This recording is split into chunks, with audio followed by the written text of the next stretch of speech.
Tree.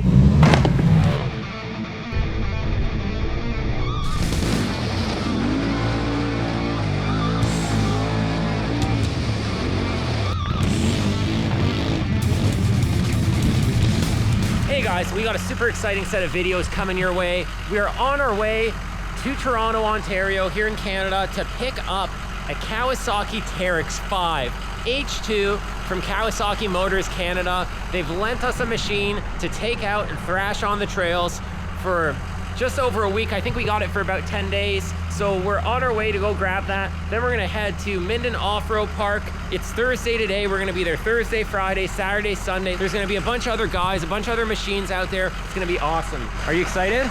I'm super excited. Just hoping she doesn't like the machine so much that we have to go buy one. I already do. She already wants one. You guys have probably seen us posting some pictures on social media about that. If you don't follow us on Facebook or Instagram, then make sure you do. It's the best way to keep in touch with the public group rides and stuff like this and get your chance to come out and ride with us and just kind of follow along with the shenanigans and the behind the scenes stuff in between all the longer video uploads on the YouTube channel. Got a lot in store for you coming up. This series of videos should be pretty interesting. I mean, I've got really, really high hopes for this machine. I'm very excited. I know all of us have been waiting so long for Kawasaki to drop a machine just like this, and I'm so excited it's finally here. And I'm even more excited that today's the day I get to go pick one up and finally try one out in the real world on the trails like you guys want to see it put to the test. The cool thing is where we're heading is a bit north. There's gonna be some snow. It's still pretty mushy under there, so it's gonna be sloppy. There's gonna be wheel spin. This is wicked conditions to test out this machine and really show what it can do on the trails. I know there's been some content out already of it in the dunes and stuff like that. Great. It can ride in the sand. Cool. We want to know, can we trail ride this beast? So let's hop in the truck, let's go get that thing, and let's find out. As always, guys, just want to remind you quickly, a ton of you are not subscribed. I know a lot of you come back, watch all the videos. If you haven't subscribed yet, please smash that subscribe button. It does not cost you anything, but it really helps us lock experiences like this in for you guys. Having those subscriber numbers grow really helps us connect with brands and partners so that we can bring you more exciting content. So please smash that subscribe button if you haven't done so already. Okay, who's ready? Me. Are you ready? Yeah. You ready to ride? Yeah. Cool. You guys excited about the new machine? Yeah. We have made it to Kawasaki, Canada. Let's go check this thing out. That's why we're all here, right? I'm excited to show you guys what we're picking up. The Kawasaki Teryx5 H2. The trailer's ready for it, and I think it's coming out right now. Whoa, look at that thing. Woo! Yep, that's what we get to play with. You look like you're having too much fun in that thing. This thing is fun. It doesn't matter if you're driving it out of the garage or down the trail. This thing is a blast. This is one of the best things that Kawasaki's ever made. I agree with you, and I'm gonna agree even more when I drop it off. Mate, we are excited to have you guys ride this thing. Thanks, I think man. You're gonna, I know you've got a big audience. I know they're pretty keen to find out what this thing can do, and even just hearing it, down the trails in Minden there is going to be a blast. Like you said, this thing's wicked. Probably the best thing Kawai's built on 4 wheels. Yeah. So there's a lot of people excited. We've all been waiting in the industry for this thing for so long. We were all asking for a supercharger. They finally gave us one. So thanks for giving us the opportunity to take it out. Why don't you introduce yourself real quick? Yeah, my name's Jacob Black. I'm the marketing manager here at Canadian Kawasaki Motors, and I'm very excited to hand over our demo unit to Adrenaline Junkie for... Cool, man. We got 10 days in it? 10 days, yeah. All So right. 4 days up in Minden, and then we're hoping if things pan out, we'll do our local trails as well. So we'll give it a really good all-around test. There's a few scratches on it. We might add a few, but we'll take good care of it, okay? Mate, they're built to be ridden. Let's ride. That's right. So we're gonna get this thing loaded up, and then we'll have a little bit more of a discussion when we get back and drop it off, because then I think we'll have a bit more context. Look forward to it. Cool, great. Let the good times roll. Yeah, exactly. There's gonna be a lot of good times rolling.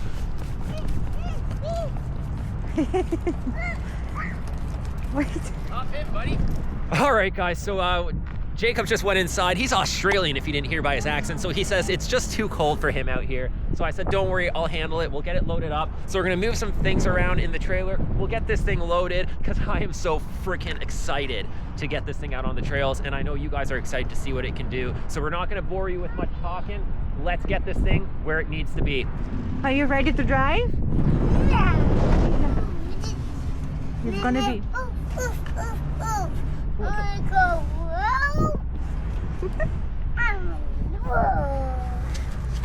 As you pretty much explained what this machine is gonna do. A little bit of a video breakdown. We've got a ton in store for you. We're gonna start off by picking up the machine here. We're heading mid and off-road park. Then the beginning of the trail ride will be mid to high speed riding, and then we'll transition into some more technical trails with some rock crawling.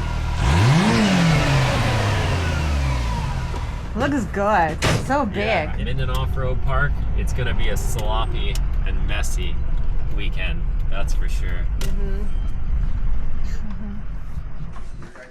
Happy birthday to you. Happy birthday to you. Happy birthday, dear Julian. You actually surprised me. Yeah. 39. What? You got a cake? 39 candles. Oh no. Good timing. Yay. Well, guys, the day is finally here. Look behind me. We got the brand new Kawasaki Teryx5 H2. We got a Can-Am guy and a Polaris guy already drooling over it. Oh, easy Yeah, now, easy, yeah. This easy. guy's Now into. you go wait, He's wearing a you know, Can-Am right hat. away, yeah, Look at that. yeah, wait, yeah. This guy left his Polaris Razor at home. Because he was scared. He was scared of the Cowie. Yeah, I mean, I guess that's why. I wouldn't bring my Polaris either if we had this thing here. Yeah, I mean, says the guy wearing snakeskin boots with a Can-Am logo on them. Okay, enough out of those guys. Let's go take a look at this thing. Look at this. What a machine. So this is the Kawasaki Canada media demo unit, and it's not the first time it's hit the trails. It's obviously got a few battle wounds already. It's been used by a few other media outlets, and we just get our chance with it now. So I'm super pumped about that.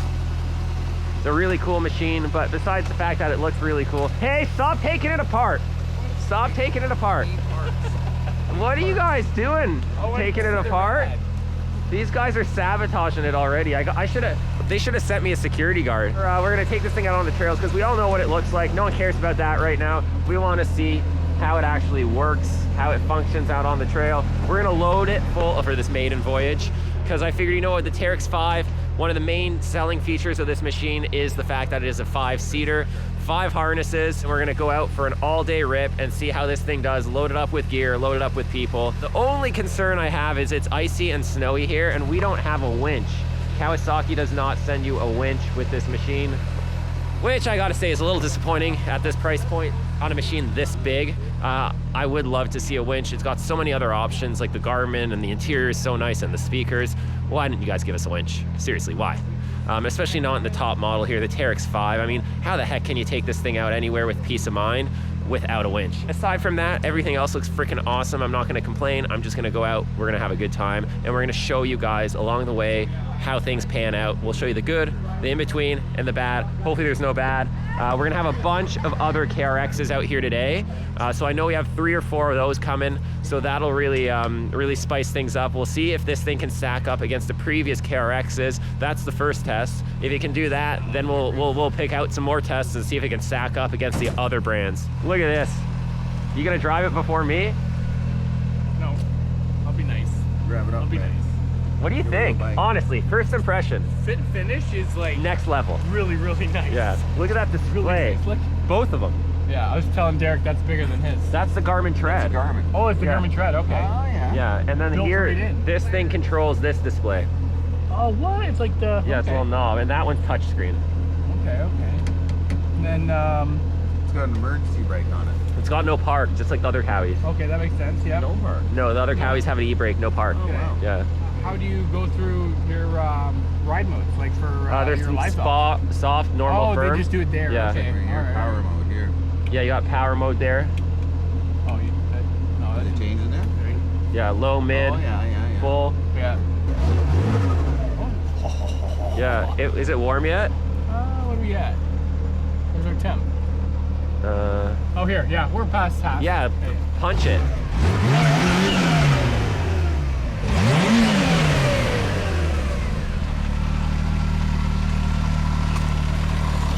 Can you hear that supercharger? I can hear that spool up. Yeah, and you hear the flutter.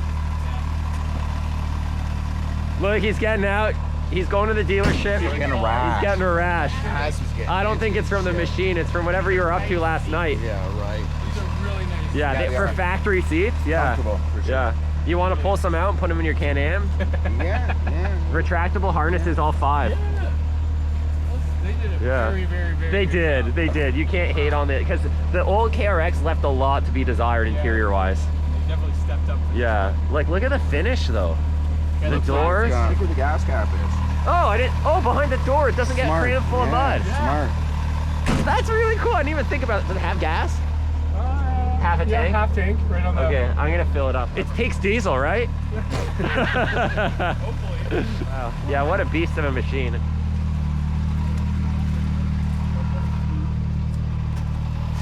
.33 by 10 by 16s from the factory on a nice beadlock wheel. These shocks, I can't get over how big these shocks are. The rear shocks, look how big they are.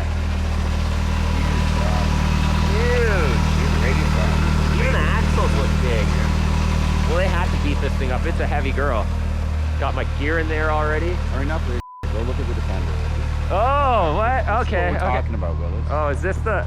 Oh, that, we were showing that first to show how good this thing looks, right? This is what we're into. Get in there. Take a seat. Enjoy that. It's right. This is a nice unit. I can't wait to see it. Worked good last. Oh, how are you gonna defrost that windshield? You just turn the heat on. Oh, what if it gets too hot?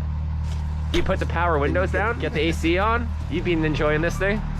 Yep. So far.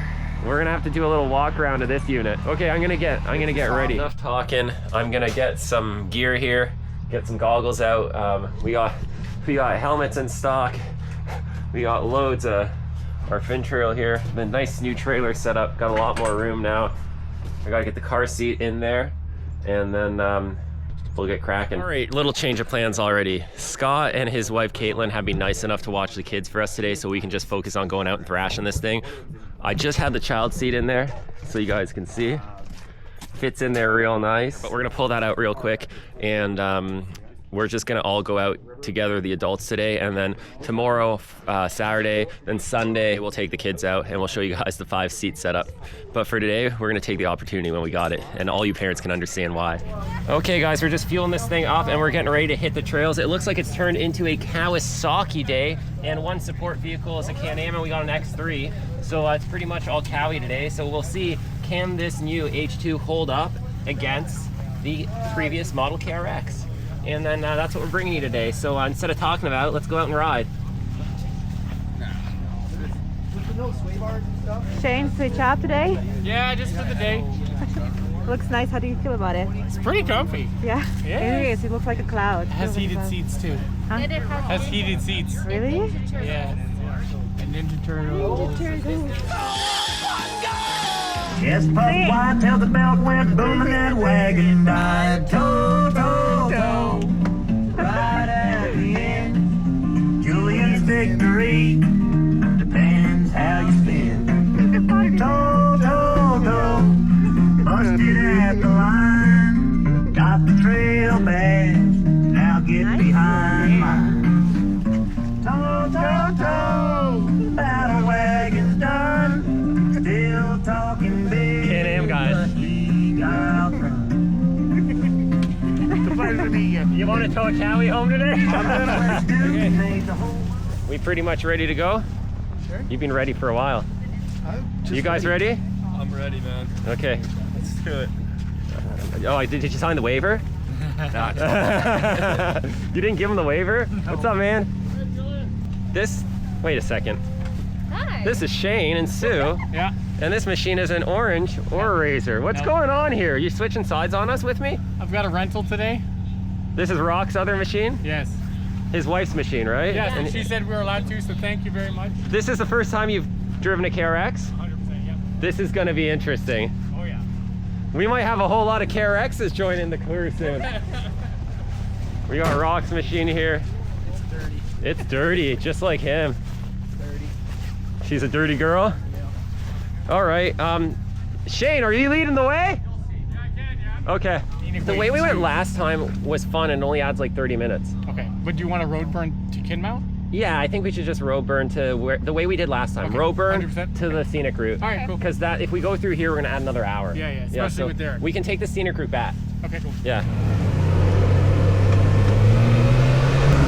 This is the moment we've all been waiting for. Cowabunga. This thing's sweet, eh? It's a nice rig. Yeah. Got all our gear from the Razor. The pack out's on there, strapped in really nice.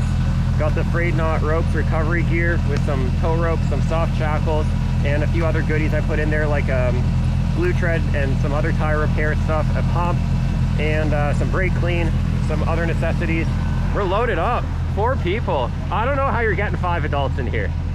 It's 3 kids. It's 3 kids or 2 adults. Do you guys want like another one in between you? Not really. No. Yeah. Kind of tight. That's reality. But I mean, hey, sure. You got if you got kids, it'll work. I don't even have space for my knees. Oh, are your knees hitting? Yeah. Oh. Huh. I have to tuck it back. I have my seat's all the way back because I can't. I got it. Yeah. It's fine. I can move forward a bit actually, probably. 1 centimeter. Yeah. That's it. Perfect. Is that okay? Yeah, I can work with that. Yeah, that's fine. perfect. Okay, so yeah, we're making it work. I'm in soft, full power mode here. We're gonna be in high gear. We're in MPHs, American style. Can you hear us? Yes, pretty loud though. Sonia, you can hear him? Yes. Speak. 1, 2, 3. Yeah. Can you hear me? Yeah. Yeah, I can hear you. All right, we're all on the Cardos now, all 3 of us. Thing's got 300 kilometers on it, so like 150 miles-ish. And we're gonna shake it down. We're gonna give it a good run. We got rocks pretty built up, KRX here. We got his wife's KRX here that Shane's driving. They're both sitting on 35s. GGB exhaust on this one. GGB on that one. This one's Cowabunga. Now that's hilarious. So we got all 3 of these guys. Look at that.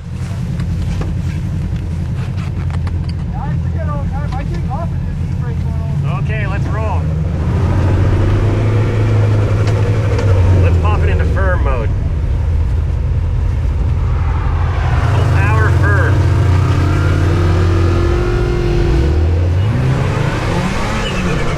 Ooh, that sounds so cool. Is that the supercharger? Yeah.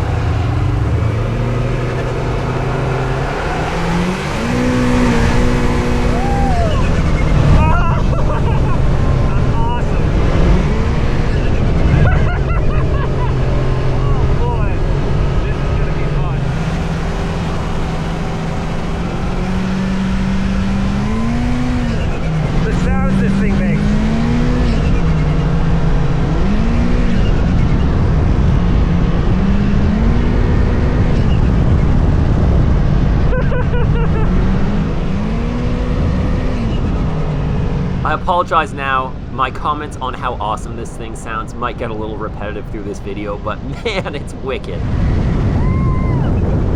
feel so great.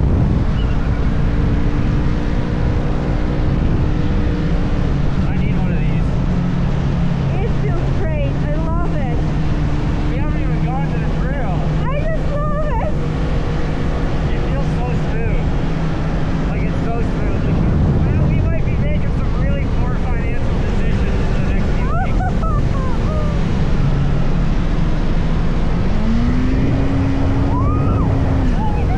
got so much power in the mid to top end. Like at 80 kilometers an hour, so like 55 miles an hour, it's just like, it lights up. It's everything the KRX was missing so far in the power department.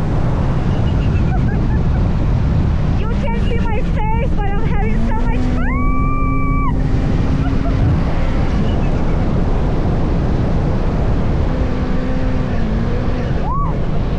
Oh, this is so awesome.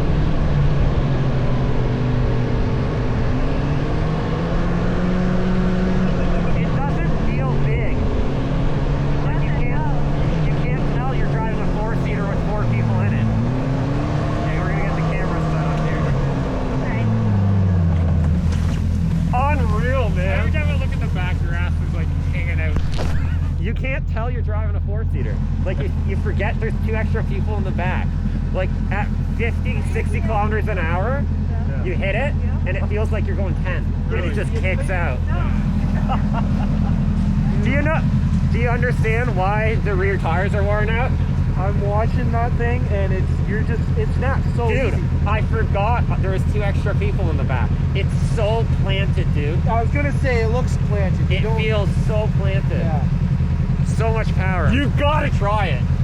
Well, I want to. I do. There's going to be a bunch of Kawasaki H2 videos hitting the channel in the next little while. Not just this ride and this weekend, but a bunch of other ones as well. The goals here are simple: to provide you with some realistic, real-world feedback and an initial review of what this machine is capable of, and to have a ton of fun doing it. I want to use this machine like you would if you bought one for yourself, and if you're thinking about it, the goal will be to show you whether this really is the machine you're after before you go spend your hard-earned money. As always, I'm going to try my best to be as fair and unbiased as I can, but like with any review, take it with a grain of salt and apply it to your unique situation. Yes, as you know, Kawasaki did provide us with this demo vehicle. We did not receive any payment for these videos. They have not told us what to say. There was no direction given by them. They simply gave us the machine and told us to go out and enjoy it. Therefore, all the opinions are our own. Enough about that. Hang on, enjoy the ride. There's a wild day ahead.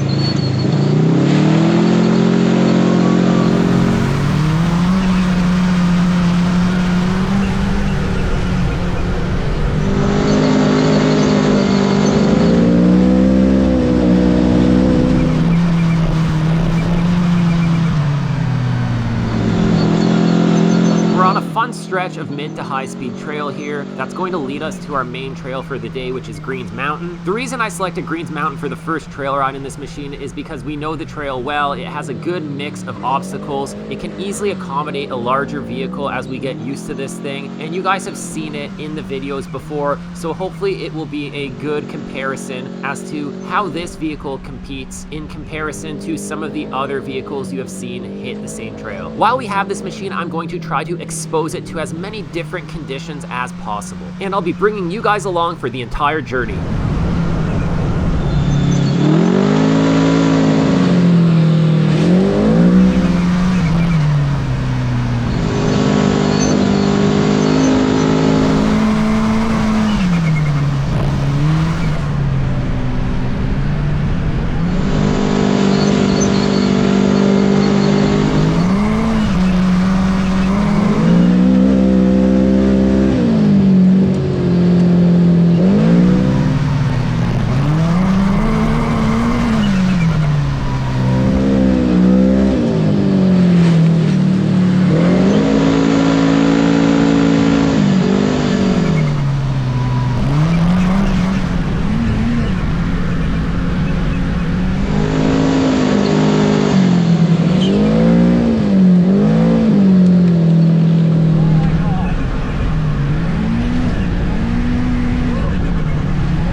Fun getting a chance to unleash all the power in the top end of this machine on these open sections, really letting it breathe and stretch its legs and get a feel for how much power it really does have on tap. Oh yeah, and have I mentioned how awesome it sounds? Are you okay?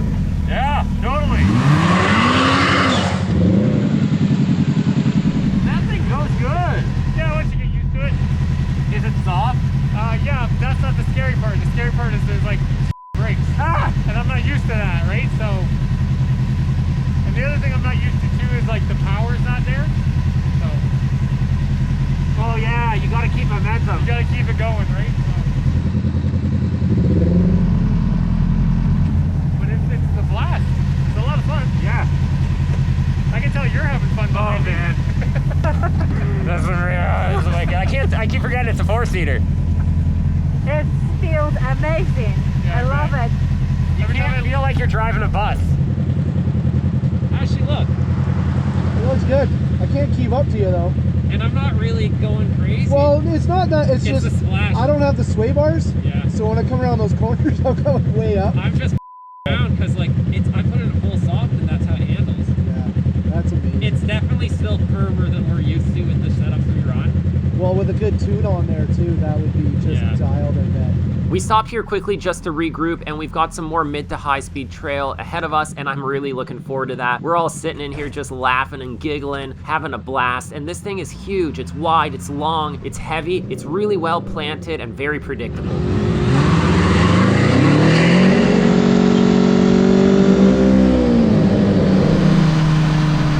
What do you guys think of the styling of the new H2? Personally, I think Kawasaki knocked it out of the park. The front end looks mean. I love the rear end. The side profile is nice. Sitting on those 33-inch tires, it looks very proportional for a 4-seater with pretty decent ground clearance, especially in comparison to some of the other bigger machines on the market. Leave a comment with your thoughts.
was another really fun rip, and this machine feels really good on mid to high speed trails like this. If this is the type of riding you enjoy, I've been having a blast so far, as you can tell. But let's be honest, I think most of us expected it to perform well in terrain like that. What I'm sure a lot of you are wondering is the same thing as me. How is it gonna do in the technical, slower crawl type trails? We'll be testing just that and more real soon. Man, this thing is just wild. I just keep repeating how it doesn't feel like a four-seater, and now I maybe understand why they just released the four-seater.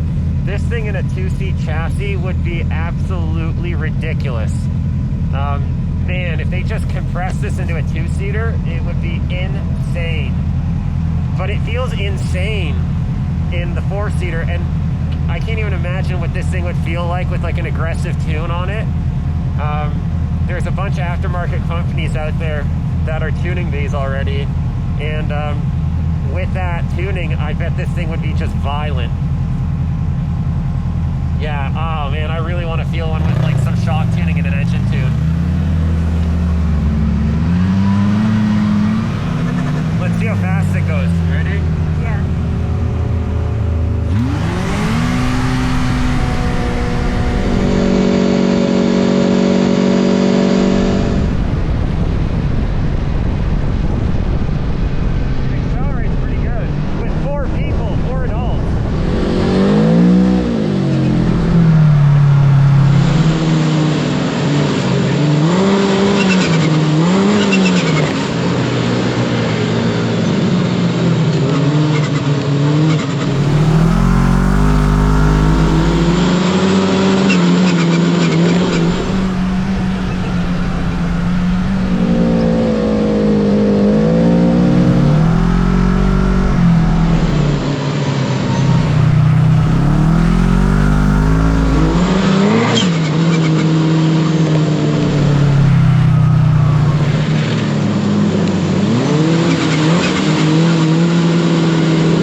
feels great. It's super responsive, even with 4 adults in it, and the suspension feels really nice. We're ripping around in the soft setting, and even with all 4 people in here, it feels really plush and comfortable.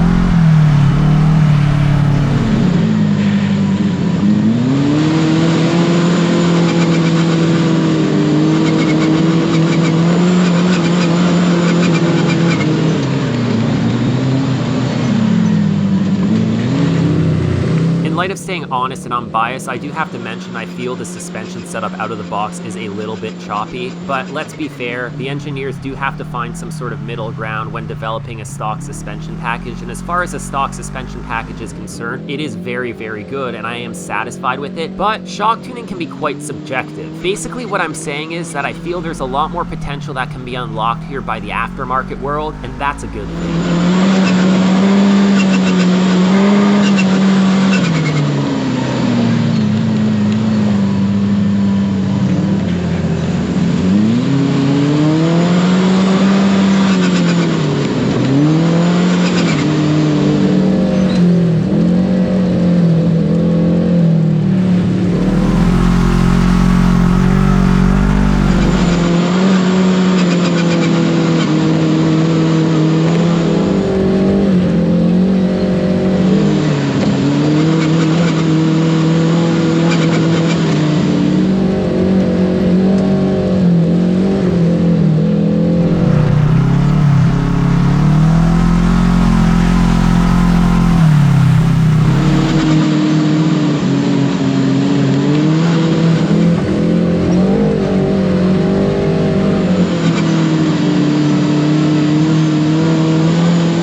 On the suspension tuning topic a little bit more, it's not an easy ask to produce a machine like this that functions well in a variety of conditions, especially a 4-door. The weight differences in having 2 passengers or 1 passenger versus 4 or 5 plus gear has a massive impact on suspension and the characteristics of how the machine handles. Switch up tire sizes and other things like that, add more weight and bumpers in a cage, and that also can have a drastic impact on suspension dynamics, which is why it's so subjective. I personally like a more loose trophy truck style setup, whereas I know other people don't like body roll and want more of a suspension setup they can just toss around. An OEM setup needs to balance a variety of variables, and it's not easy to make everyone satisfied.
perspective here, the cameras often struggle showing the true depth of the terrain that we're on. You can't really see how rough this trail is. Some of these rocks we're hitting, they're pretty big. We're dropping off ledges, hitting all sorts of puddles and washouts, and the suspension on all these machines is just eating it up. That alone just shows how far these side-by-sides truly have evolved over the years.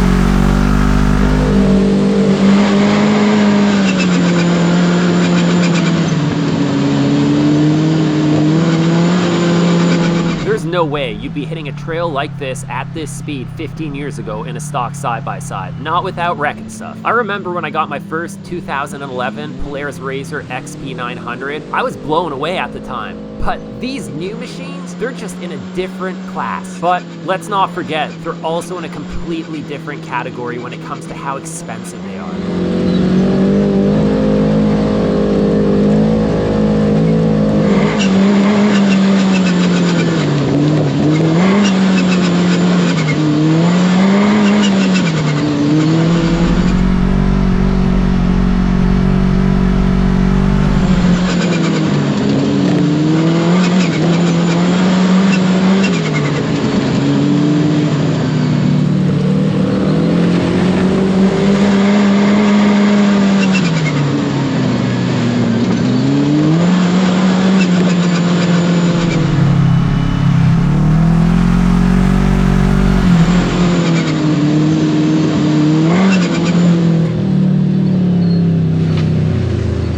Also important to acknowledge that aside from the suspension improving the comfort of the ride, the seats and the seating position are comfortable, they're adjustable. I'm 6'4" with a size 14 boot. I've got room for my feet, I've got room to move around. Overall, like we mentioned before, the fit and finish of the interior and the overall ergonomics of it are good. There's no excessive squeaking or rattling. It just feels like a well put together quality machine. It takes a good combination and balance of all these things to make a machine fun to drive. Are we good? Yeah, just wait till we have everybody. I think Derek's still behind. Hold on then. Just give him a second to catch up. Yeah. Knock hard and loud. I don't know if it's just where I'm sitting, but I'm 2 bars down. Yeah, okay, that's normal. Yeah, that's normal. They're pigs on fuel, man. Yeah. It'll last a day though. Like, that's what I figured, yeah. Is that squeaking coming from that thing? Yeah, I think so. Sounds like that shock squeaking. I can hear it. I'm like, what the hell? When we first started rolling through, I'm like, oh, that's that squeak he was talking about. Got away to the Defender. That's okay. So turn, right? Every time I look back, when you go through a puddle, I was like, I took a mad wave right on my lap. Yeah? I come in and it was just like, oh, yeah. Woo. Evidently. Yeah. You're probably going to hear me on that going, oh. That's funny. I like that. That's literally what happened, because I went to go to the other side. Because I was coming up beside him a couple times, just kind of playing around. But he has no mirrors, so he can't tell anything. Yeah, it's impossible to see.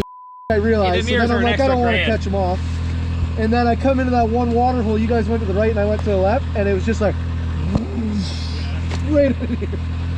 We've been stopping every once in a while to wait for the Defender to catch up. Obviously, a utility machine like that cannot traverse this terrain at the same rate of speed as we can. When you're listening to the comments and the feedback in this video, I'd like you all to keep something important in mind. This is a brand new machine. It should be working flawlessly. Everything works good when it's new. The real question is, how is it going to work in 6 months, in 12 months, in 2 or 3 years? That's what we all want to know. So if anyone's doing a review and you're watching their content, ask yourself, how long have they owned it? How long have they used it? Because that has a massive impact on the opinion that they'll have. It takes time for a new platform to prove itself, and you have to give it that time before you can really assess it on a deeper level. Yeah, I've been in high gear all day today.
two-wheel drive for the last little bit, just to see the difference.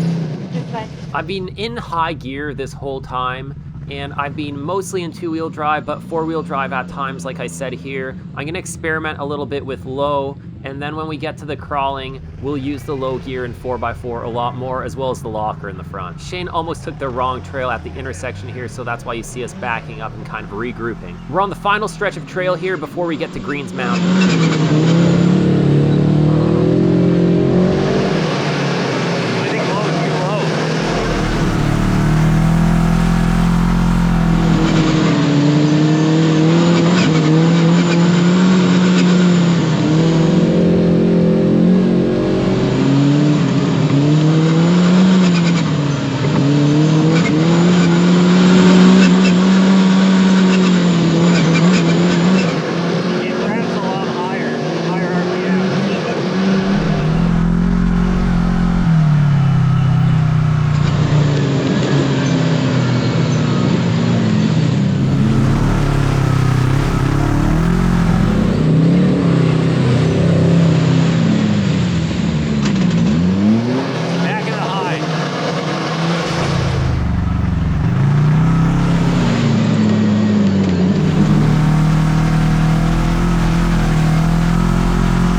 Not sure how well you can hear some of the in-car sections. I'm experimenting with a new camera and mic setup, so I'm still trying to work some of the bugs out. But what I was saying is, a lot of these trails I would be riding in low gear if I was in my Razor Turbo, but low is too low in the H2, so I've been riding them in high. Wow, that's awesome. Drop down those ledges like nothing. Suspension works really nice.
Already sold and decided you're pulling the trigger on an H2 and you're just watching this because you want to see how awesome it really is, or if you've already got one, then I'd highly recommend a few modifications to start. Most definitely a winch, some heavy duty skid plates for sure, and a quarter windshield at least to help deflect some of that wind over your head and some of that splash from going over the hood and into your lap, and just kind of push it off to the sides.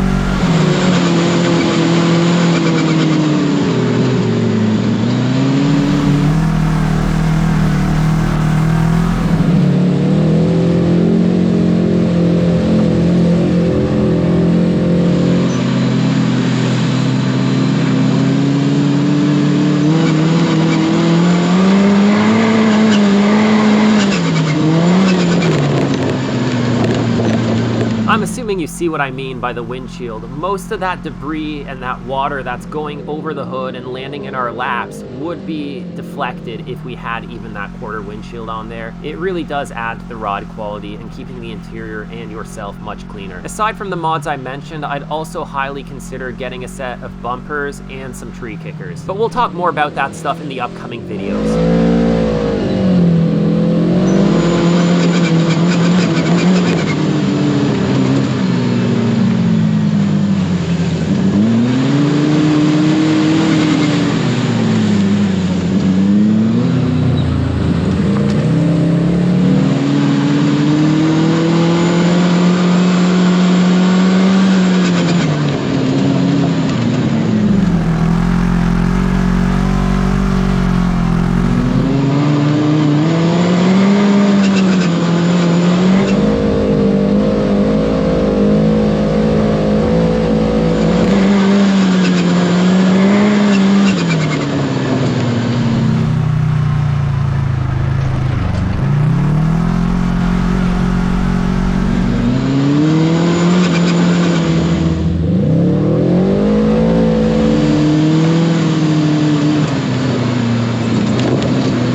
Might have just heard me say that I'd love to run the outhouse trail on this machine, and if you've seen the videos of that, you'd know why. It's just such a great trail to test the capabilities of any machine because it has so much different varying terrain, from water to rock climbs to high-speed sections. And I was lucky enough that before we returned this machine, I did get a chance actually to go out there and run some of the outhouse trail, so you guys will be seeing that in an upcoming video.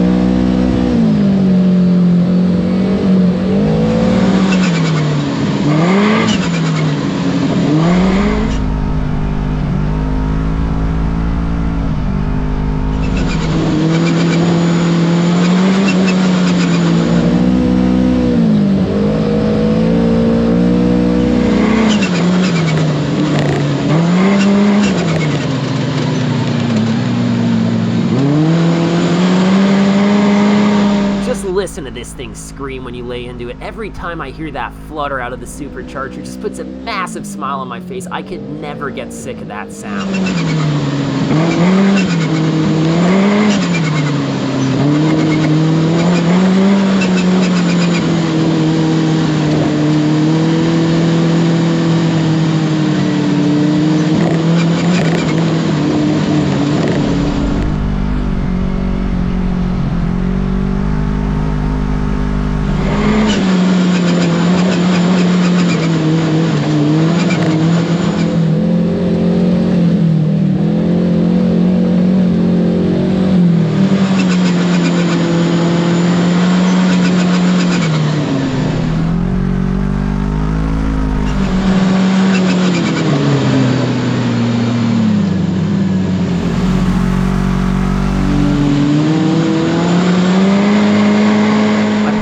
Video clips and reels on Facebook, and there's some people commenting saying that they think that whistling noise would get annoying. I love it. I'm so happy that the engineers at Kawasaki appreciate the value of engine noise. This thing's got supposedly a really good audio system. Do you know that in the 10 days I had this thing, I didn't try the speakers once, and I didn't even pair my phone to this thing? You know what? The volume control is the pedal on the right. I don't need music. I got an instrument under my right foot, and it's the throttle, and that's all all I need when I'm out here. I don't come out here to listen to music. I come out here to ride, be out in the great outdoors, appreciate nature, and listen to the sounds these awesome machines make. And I gotta admit, in my opinion, the H2 is one of the best, if not the best sounding machine out there right now. I've always been into boosted engines. I like turbocharged cars, I like turbocharged trucks, I love superchargers, and I love hearing that noise of that engine and the turbocharger spooling up and the air whooshing out of the blow-off valve. It's just, there's something about the gearhead in me that every time I hear that, it just amplifies the amount of fun I'm having.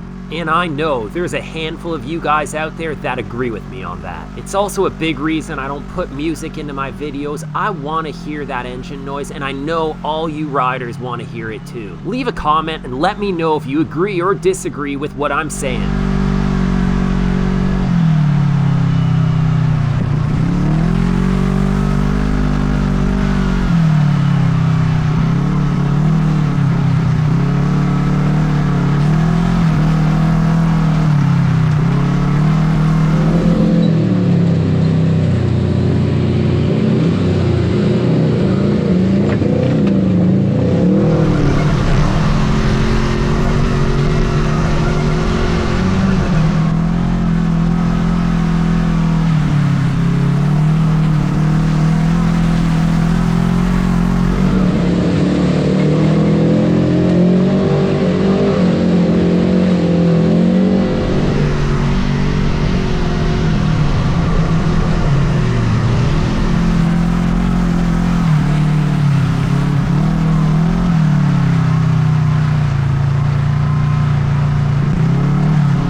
We made it, guys. We are at Greens Mountain, and now we're gonna dive into the slower, more technical rock crawling portion of our ride.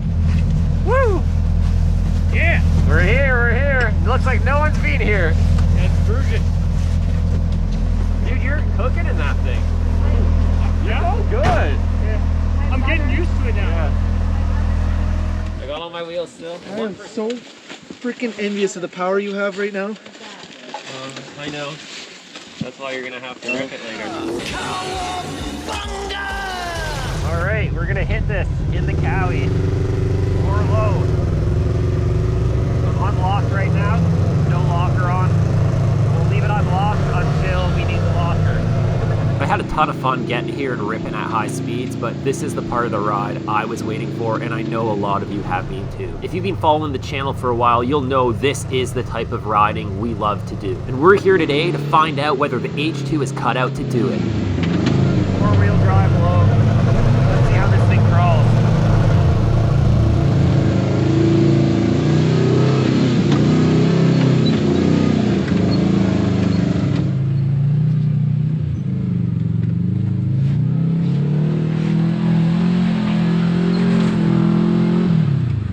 Shane's running unlocked here. As you can see, only one of the front wheels is spinning.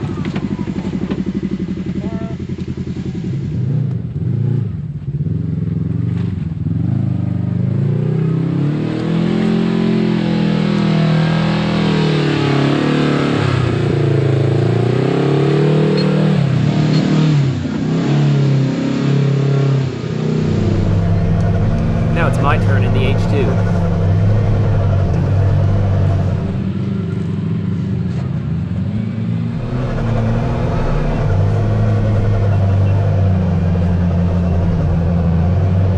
Next up is Rock and his KRX.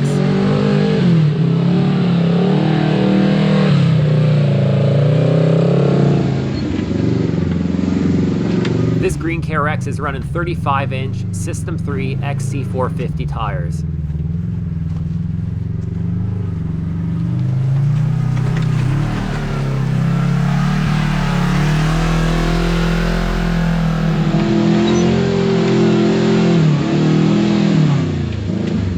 Now we got Ashley and his KRX.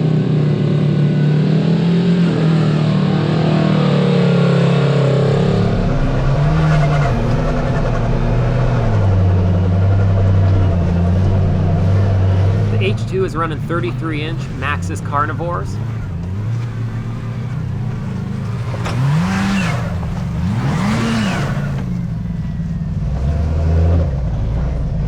Here we got Brent in the X3 Turbo.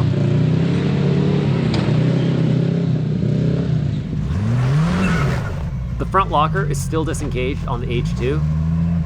It's huge.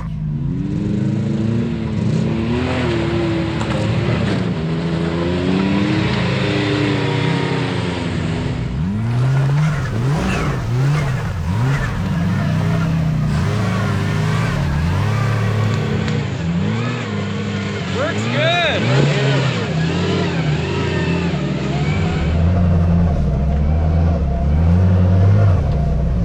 This KRX has 35-inch Maxxis Rockzilla sticky compound tires.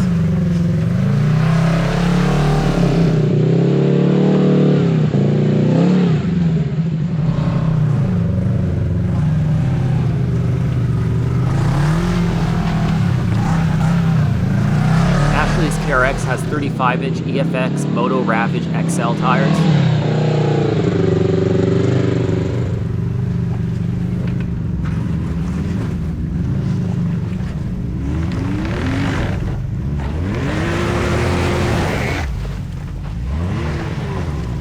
The X3 has 32-inch ITP Blackwater Evolutions.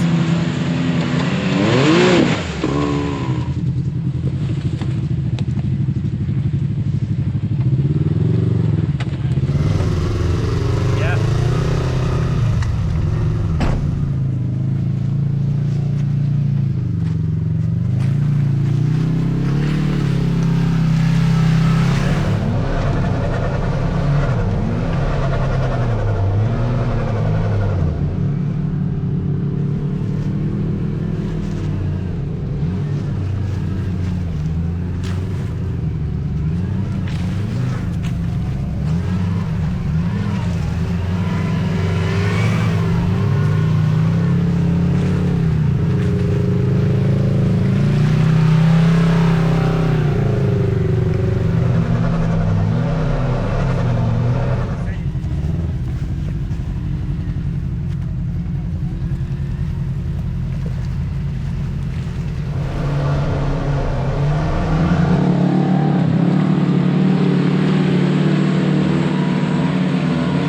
Low gear feels quite low in this H2, and the clutching feels good out of the box. It's buttery smooth with really nice engagement.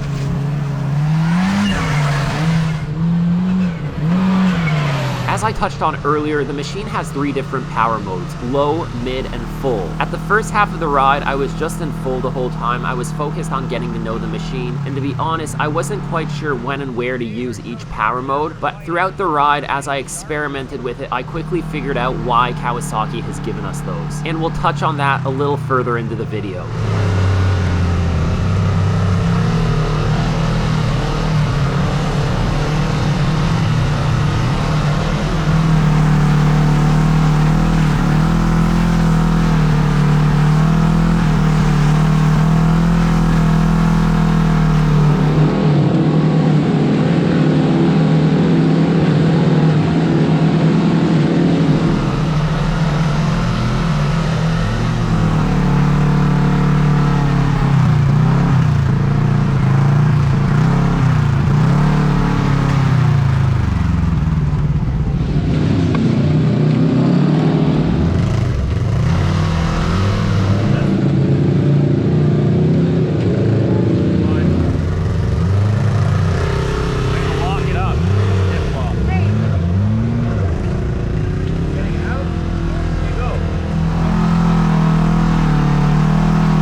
so long, you're just gonna be hearing it smacking belly pan everywhere throughout this ride. It's just inevitable on any four-door.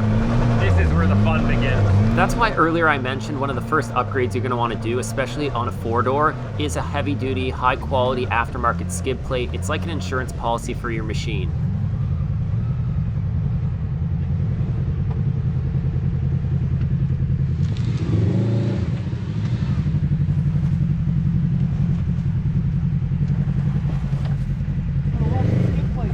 Yeah, you're good.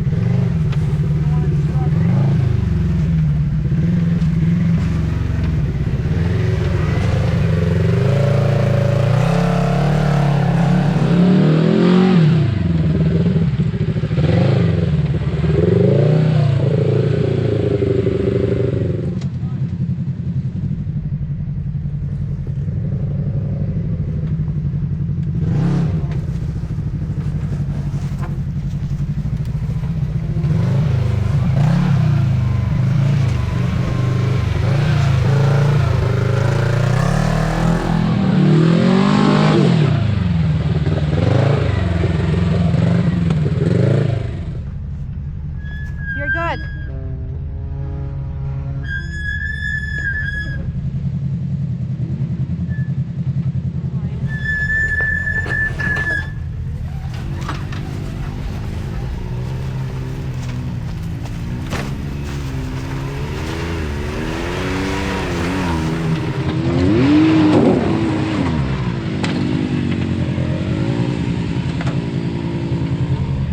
Corny came. Corny's here? Yeah. Hell yeah! And Nick! Corny and Nick are here! Perfect effing timing. Well, Corny has full enclosed. He's good. Yeah. Oh yeah? Oh, so he's really good. Hey. Corny in the KRX and Nick in the Maverick Sport had to work on Thursday, so they showed up a little bit later and they just road burned to meet us here at Greens Mountain, and their timing is perfect because we're just getting started with the good stuff. Corny's running 32-inch System 3 XTR 370s. Nick's running 32-inch ITP Cryptids.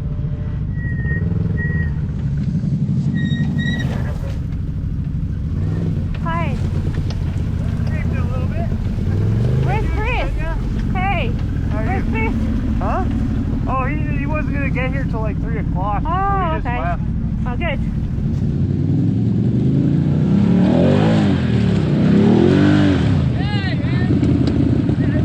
We got our first good obstacle coming up here. This one can be tricky, especially once it gets wet and slick. It'll be a good test of tires and the different machines. We'll see how this H2 stacks up. You probably heard Ksenia asking Nick where Chris is. Our buddy Chris was supposed to show up in his Maverick Sport 4, but he got a little delayed heading out today, so he won't be here for this ride. Not gonna lie, it's a little stressful hitting some of these obstacles in a machine I don't own, and I know Shane's feeling the same thing since he's driving Rock's wife's machine. When you're driving your own machine, you only have yourself to answer to. You can push it as much as you want. You break something, you know what, it sucks, but you don't have anyone to answer to. But when you got a loaner, it's a little different.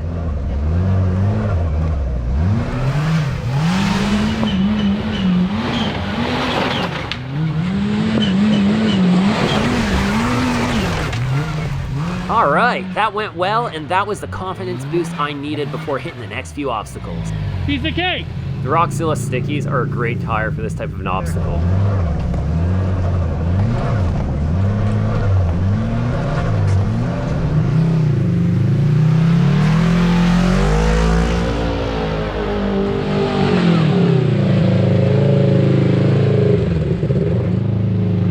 They just hook up and make easy work of it.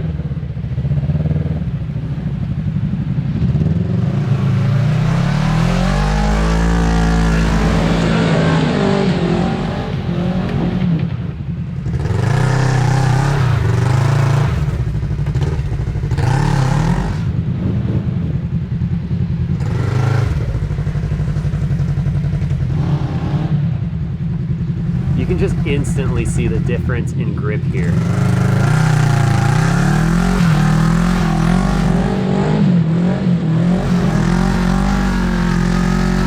just got into two-wheel drive trying to kick the rear end around so he can line up again. Back up. You want to hit it to the right?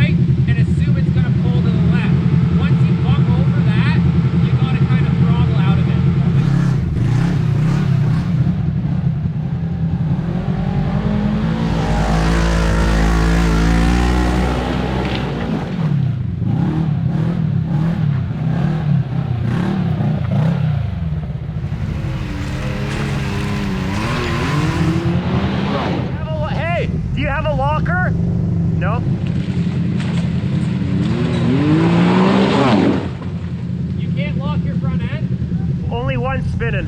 He's gonna struggle.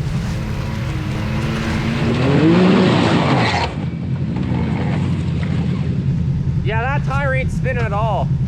Not at all? No, it doesn't really want to. That far one spins up real good. There it goes. It went this time. It's working.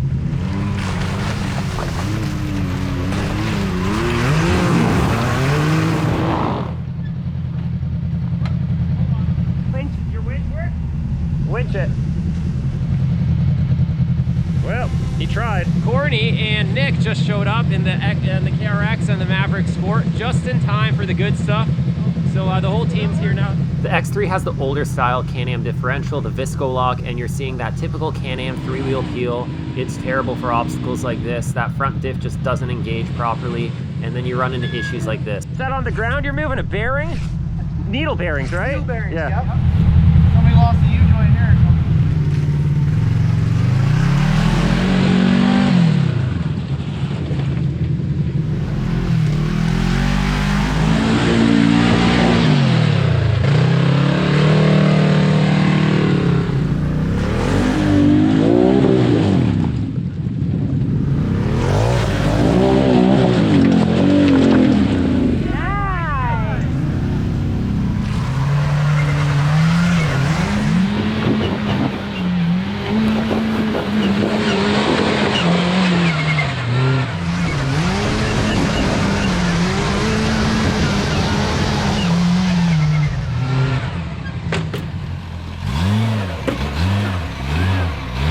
The H2 did great up this climb too. So far it's been working real well no matter what we throw at it. Really positive start to this whole experience.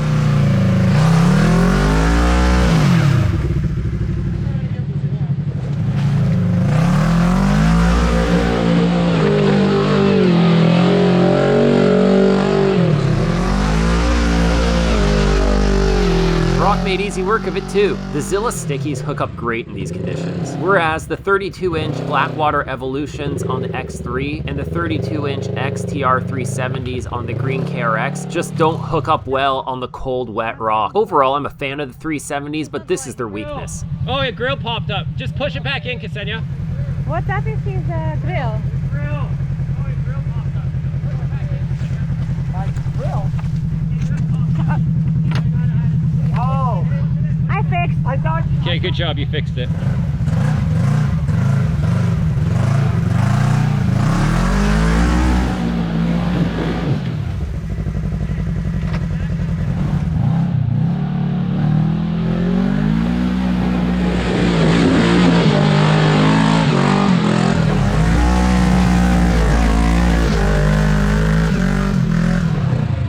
Ashley did pretty well going up that too, no problem.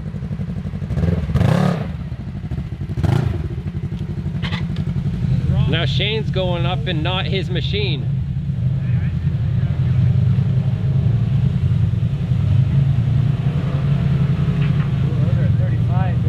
35s, yep. The System 3 XC450s, like on this machine, are actually a really good all-around tire for these conditions. It's like Kawasaki Takeover here. It's all Cowies.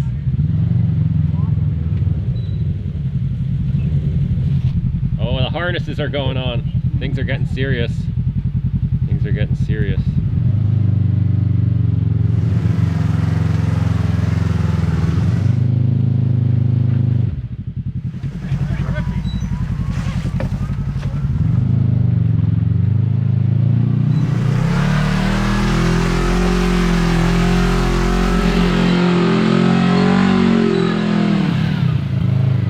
They hooked up well and it crawled right up.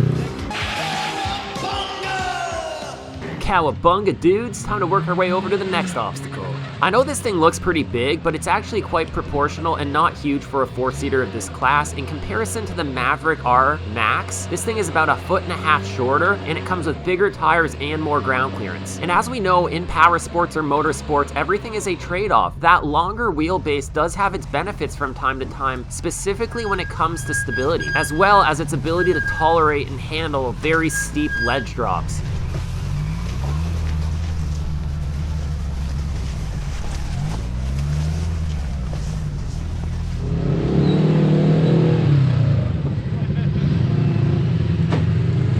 I know a lot of you guys, and myself included, have been wondering, why the heck did Kawasaki release this massive 4-door limo first instead of a 2-seat chassis? I can't answer that. I can just speculate. You know, my gut tells me they're gonna release a 2-seater probably for next season. I mean, I would sure hope so, because I think if they did and they packaged all this power in a 2-seat chassis with some big tires and a few mods, that thing would be an absolute weapon on pretty much any terrain. I mean, just look at how well these KRXs on 35s work with not a ton of supporting mods, the reliability and where they can go. They're awesome, capable machines, so I'm really hoping that they give us what we want and we see that 2-seater in the next few months. Leave your thoughts in the comments and let me know what you think about their strategy. Do you know why they released a 4-seater first? Maybe the 2-seater chassis is a little too squirrely? I don't know.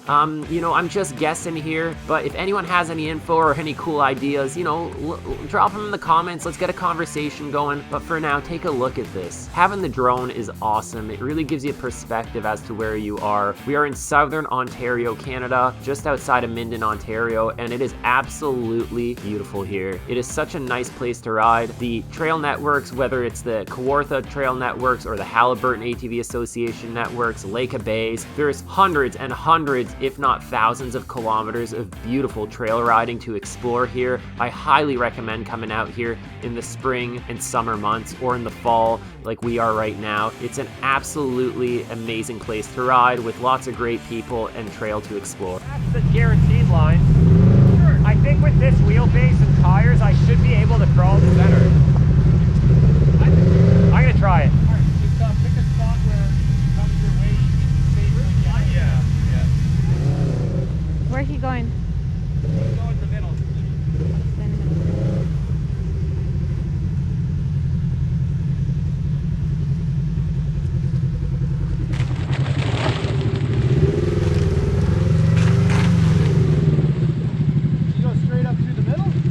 Yeah, so ride the crack.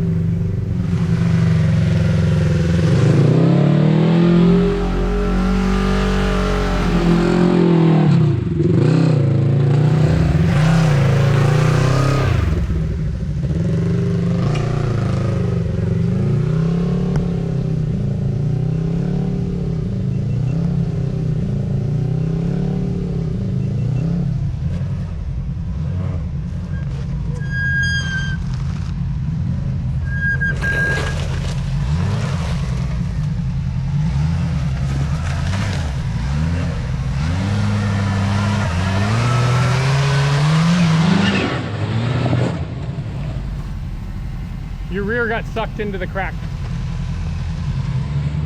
Am I good to go back? You are, yeah. Turned passenger, yeah. And slow, go slow. There you go, yep.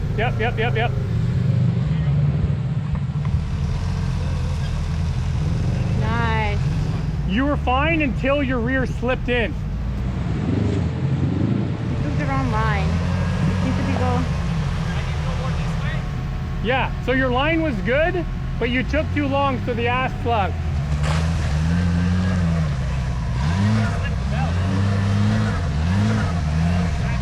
That should be better, yeah. Momentum. No traction.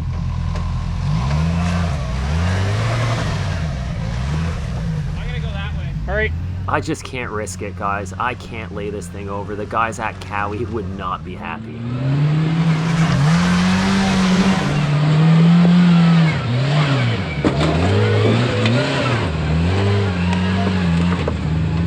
Oops, that tree is gonna leave a mark. It's a rental, right?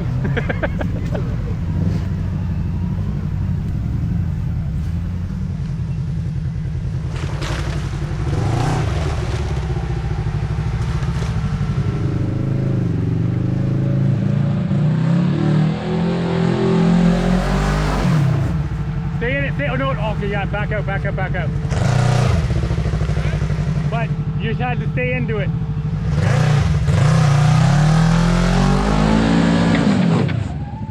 Yeah.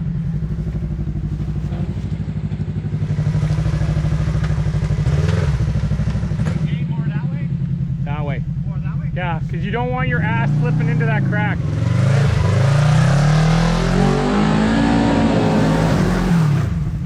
No traction. It's gone now. You'd have to bump it hard if you want to make it through. You'd have to hit it hard to get past that sweet part.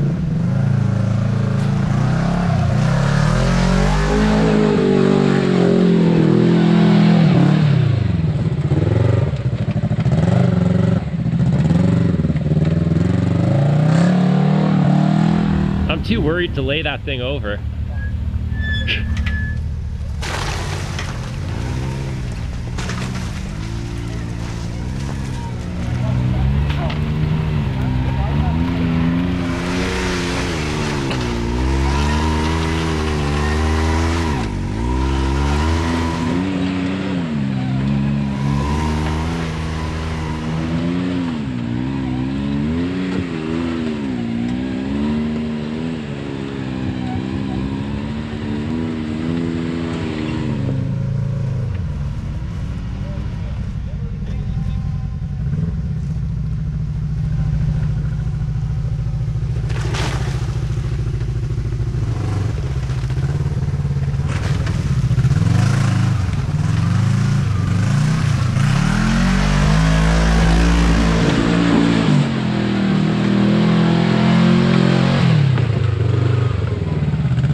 Nick's definitely got the worst tires for the job today. Running those cryptid mud tires in this cold, wet rock is sketchy.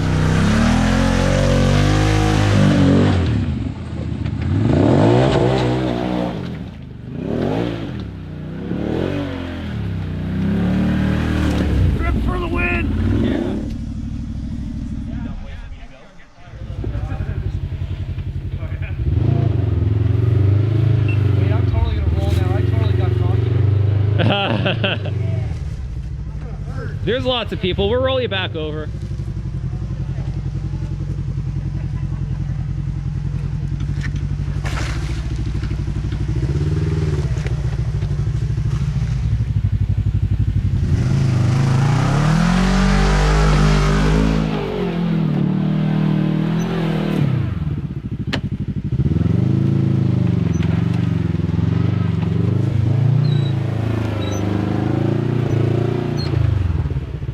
How's the KRX life?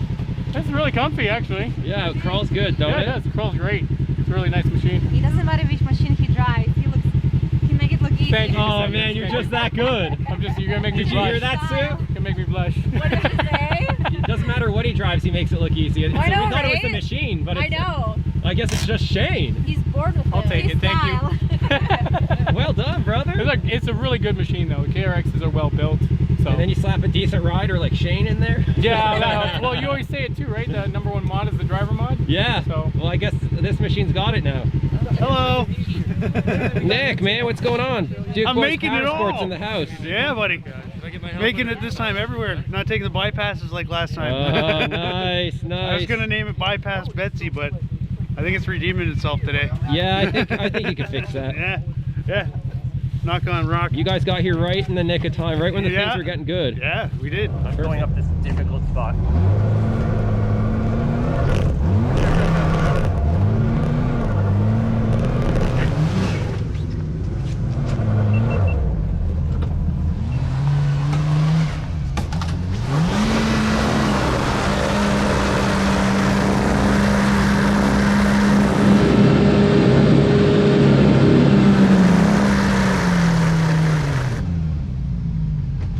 That's burnout. Woo.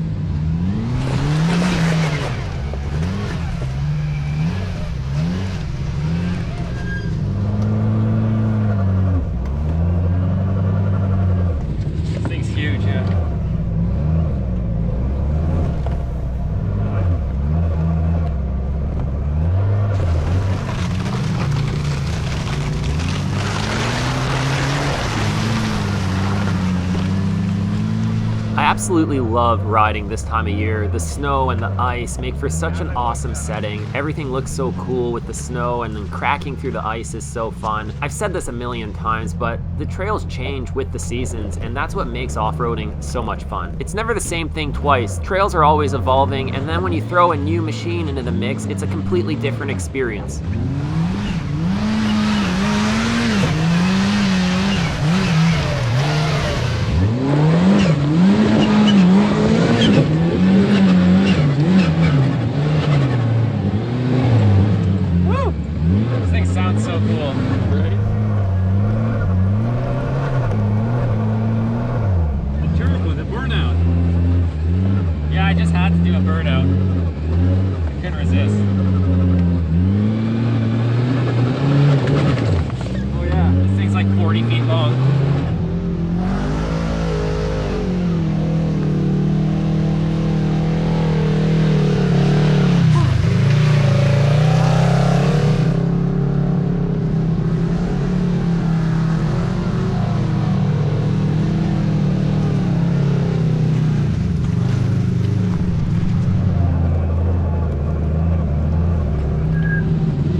Downhill obstacles and big drops are where the long four-door chassis really shine.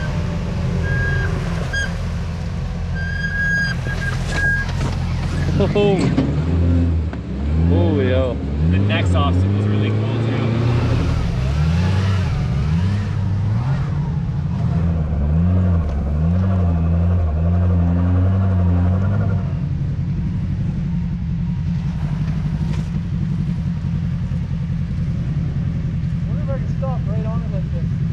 Can you? Yeah.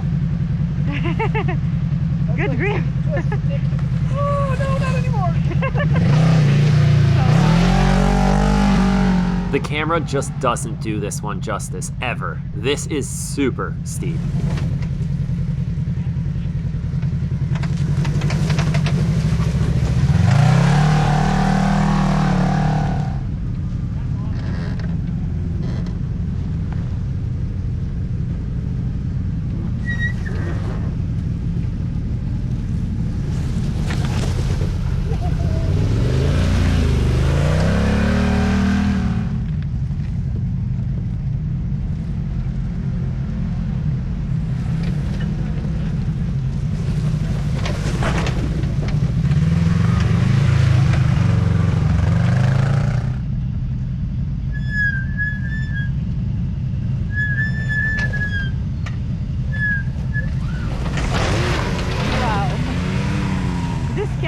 Twitchy.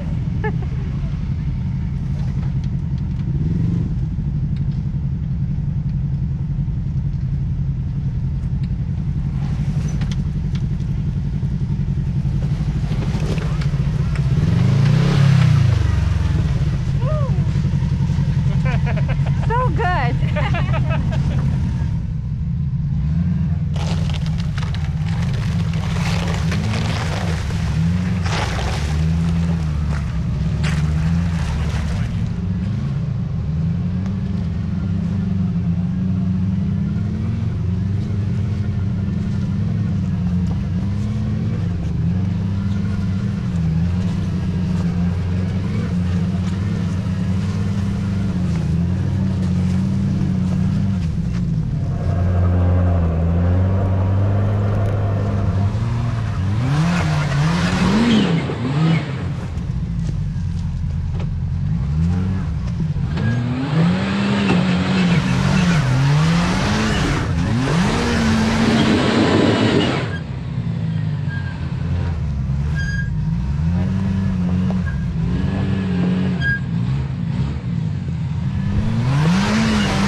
mean, it's a freaking school bus, but like, you don't feel it.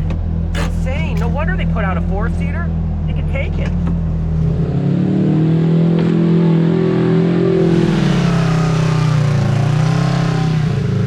Brock's just making it look boring. What's up? You're making it look boring.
He would have had that one if he didn't get high centered on his A-arm here on the rock, but this is just showing you how different these obstacles can be based on wheelbase, tire, and just what order you hit them in. Once there's mud and water on that cold rock, things get real slick real quick.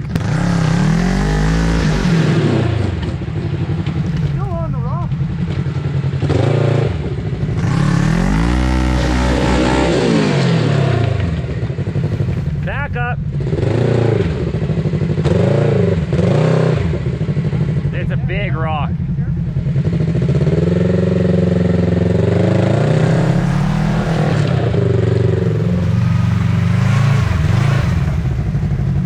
I guess sometimes finesse is the answer, not throttle. Yeah, not throttle.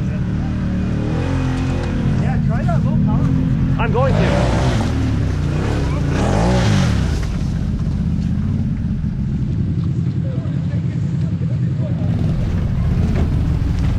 You're up against the rock.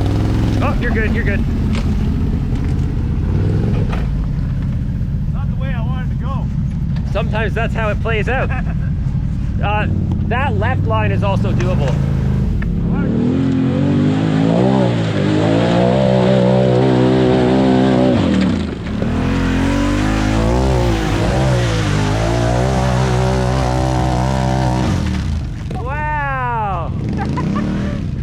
He came out to send it today.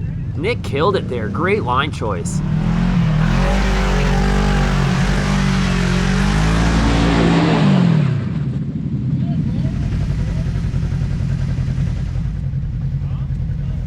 Whoa, he's got low air pressure.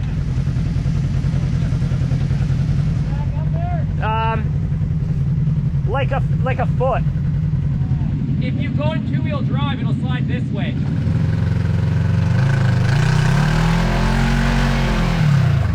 There's like a hole on that side. Can you try to creep forward a bit?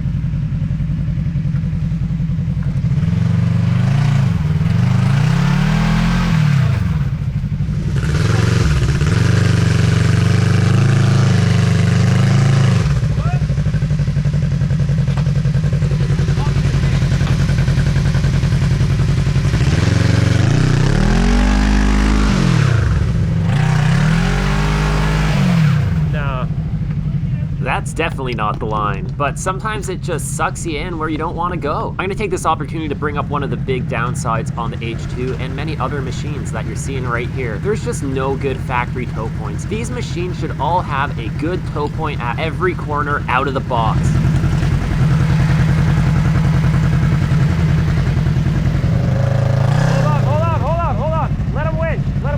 When I picked the H2 demo up from Kawasaki, I asked them what their realistic expectations on wear and tear were. I told them, you know, we're not gonna abuse this thing, I'm gonna take good care of it, but when we take it out on the trails, the rims might get scratched, the skid plates might get dented, and there might come back with a few extra scratches that just won't buff out. And they told me, go out, ride it, use it like you think it needs to be used. So that's what we're doing. Hey guys, this is my brother, Arthur. Yo. Do we look alike?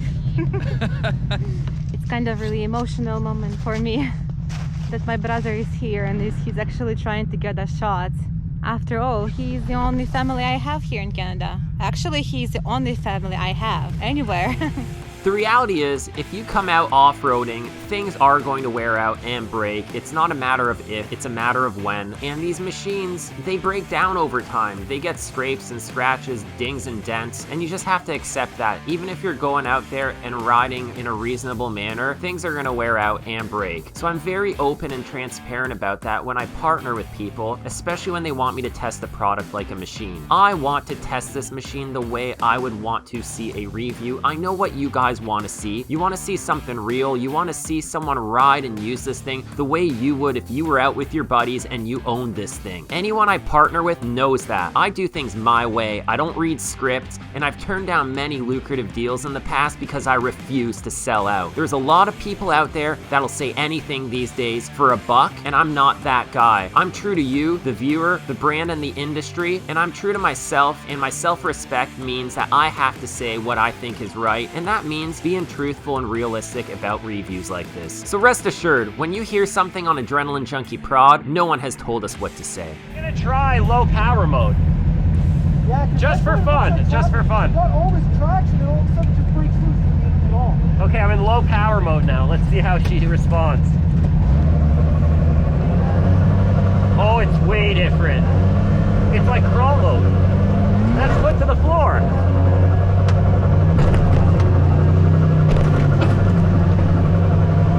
I was wondering why there was a low power mode, and Brock was saying, you know, it looks like I had too much wheel spin on that last climb. And he's right, yeah. I'm gonna go up to mid power mode.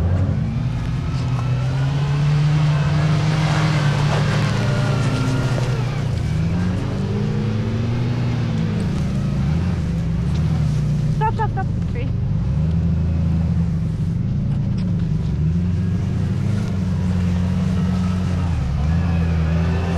Low power mode was too low, but mid power mode seems really nice. When I was in low gear and full power mode, I felt it was really jerky and snappy. You couldn't drive it smooth. There was a lot of wheel spin. The wheels would break loose really easy. But in mid power mode and 4 low, it's super smooth and it crawls awesome.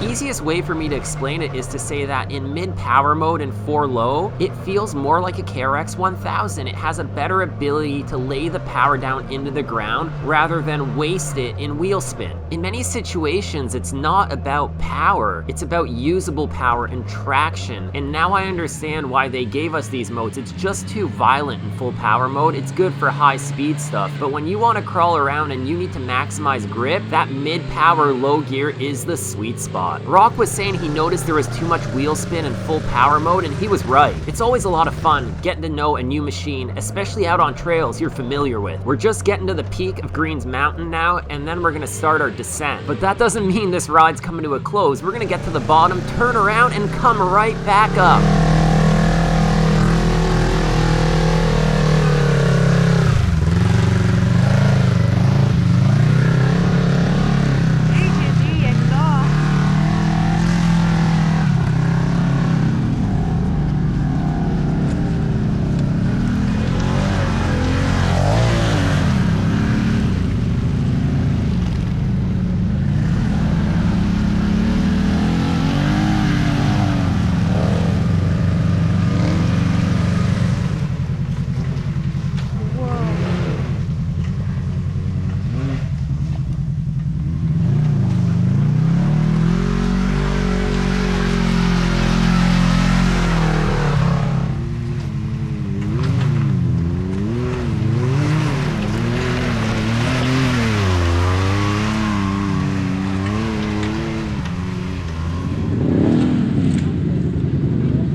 impressions, guys. I keep repeating myself and saying I keep forgetting this is a 4-seater. It feels really nimble. It feels really nice. It's got loads of jam, loads of power. We got some KRX experts around here, and you know, they're telling me that a lot of the stuff is pretty similar to what you see on the KRX models, but there's definitely significant changes too, especially in power delivery, and the suspension feels great. The different suspension modes like soft, medium, and firm. And one thing we were just messing around about was the power modes. I'm like, I couldn't figure out why the heck they give you power modes. I'm like, I want all the power all the time. And then I hit that last obstacle where I was spinning out and I had to hit it a few times, and Rock just crawled right up it, and he's like, you got too much power.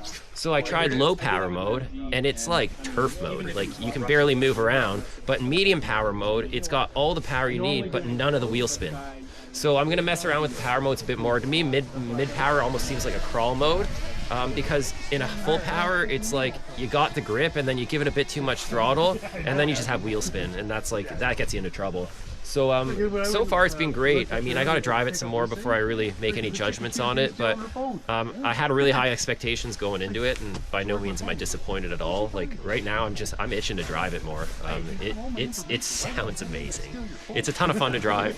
I got a huge smile on my face all day today. Fit and finish of the machine is great. Yeah, it's been working awesome. It goes over the big bumps at mid to high speeds. Like, it just eats them up.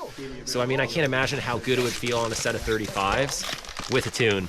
So yeah, it's pretty great. What do you think? I want it. You want it? Yeah. What do these guys think? This is the guy you gotta ask. He want it.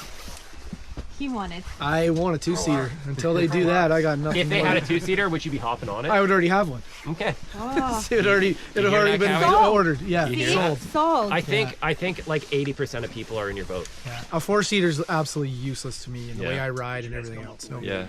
We took a little breather at the top of the mountain, as you see here, and obviously the conversation's revolving around that H2 and everyone's thoughts about how it's been doing. But instead of talking about it, let's go ride some more.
Excited to read the comments and see what you guys think of this machine and the potential it may have moving forward. Keep in mind, you know, this is just the first video, our first ride out. There's only so much we can cover in one ride or in a few rides. So this is just supposed to get you thinking and give you a little idea of what you can expect moving forward.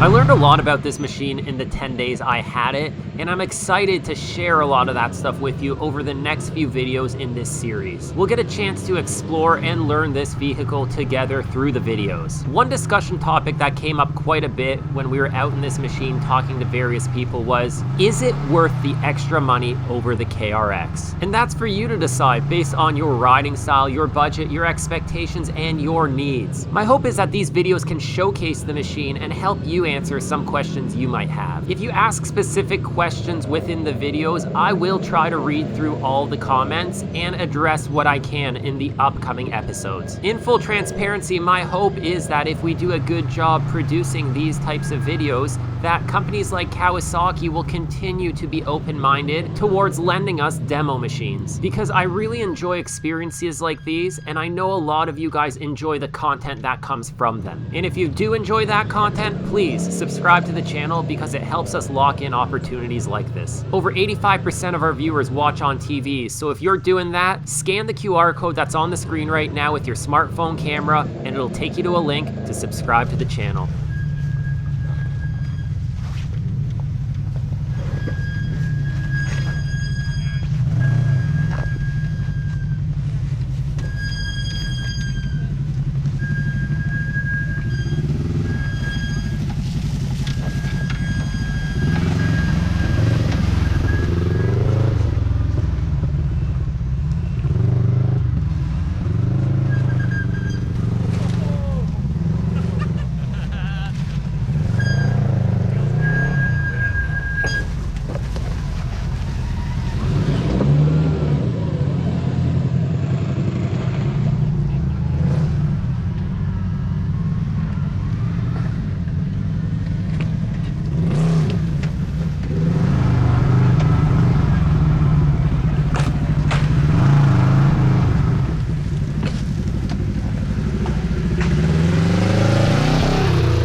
I don't know what you're thinking, but there's no way we're getting back up that. Yeah, we are. You think so? Yeah. Really? We drove up like that.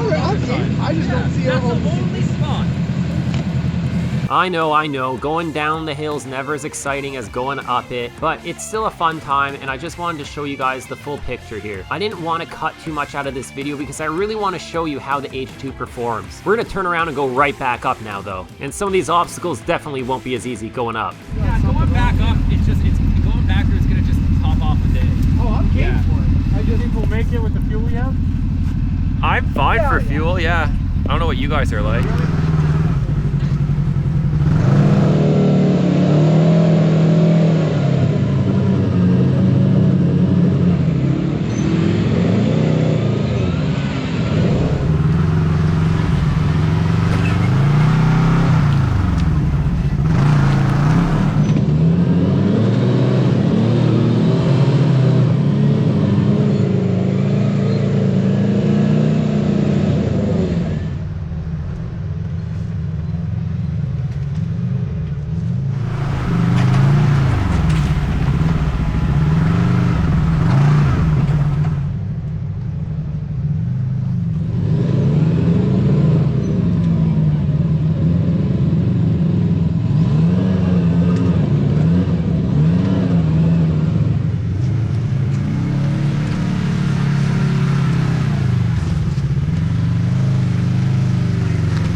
This obstacle might have looked easy going down when gravity was on our side, but it's definitely not as easy going up fighting gravity, especially after we've been through it and there's mud and snow everywhere.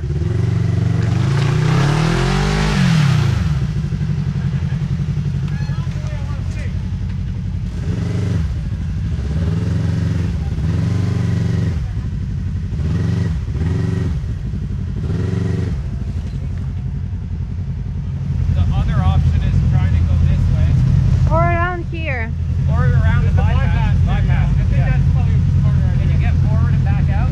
I'll try, yep.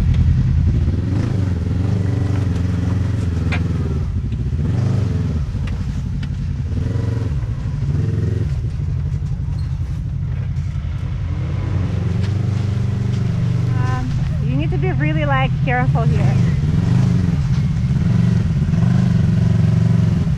I don't know. Oh, you're fine. You're fine. You're fine. Hold on. You don't want to go this way, you want to go this way. Okay. And then out that way.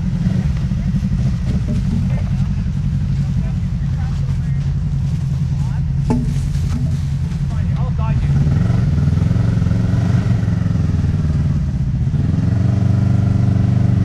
Now hard passenger. You're good now. Yep, and then straighten it out that way. Yep, straighten it out. You're good.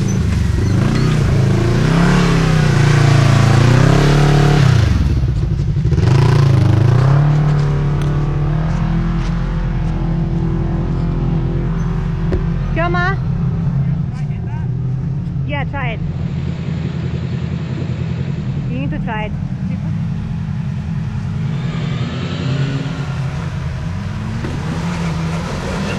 No? Oh.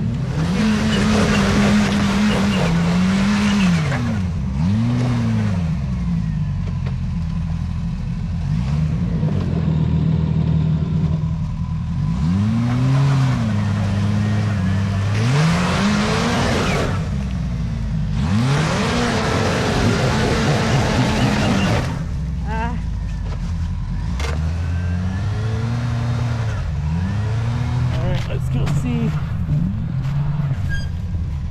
Which way? James, what are you thinking? Straight on that line. Straight? Yeah. No. So back up, passenger. Yeah. Keep going. Wait. Okay, stop.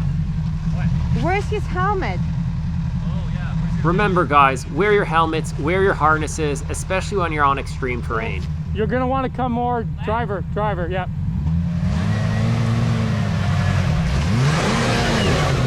So back up.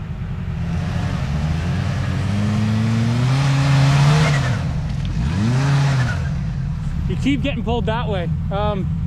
You need to be more to your driver's side. Like that? Yeah, so if you can get your driver tire on this.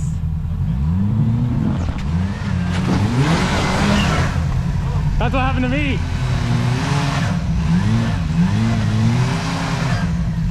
Keep going. It's gonna come down. Can I go right? Yep, yeah. If it lets ya. Yeah. Keeps pulling ya. Keeps pulling ya, yeah.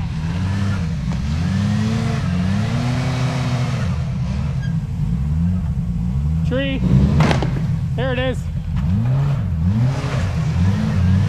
Am I good? Yeah, you're good. Hard. Okay, now, yeah. Driver and back up. Okay, stop there. Stop there.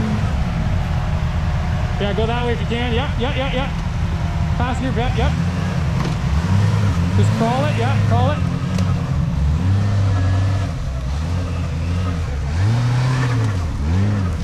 Nice and slow, yeah, you got it. Yep, you got lots of room, yep. There you go. So it's right now it's clearance and traction rock.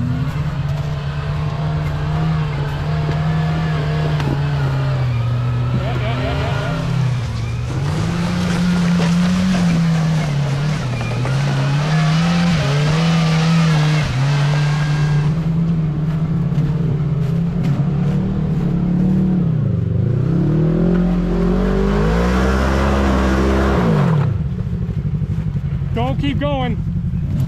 You're gonna back up. Go back up passenger, yeah. Keep going, go. Go, keep going, go. You're gonna go. Yeah, there you go. You had the grip too, that was the crazy part. Oh, hard that way up. Okay. There you go, now you can do it. There you go. You're clearing, you're not touching, so that's good.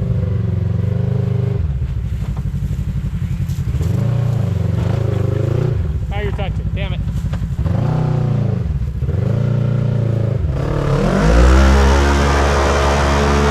Come on, tires. They were the grippiest out of everybody.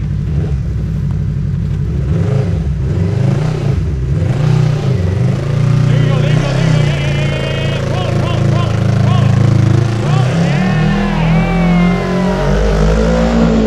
Zillers for the win! Hell yeah, dude. I guess they call it a sticky tire compound for a reason.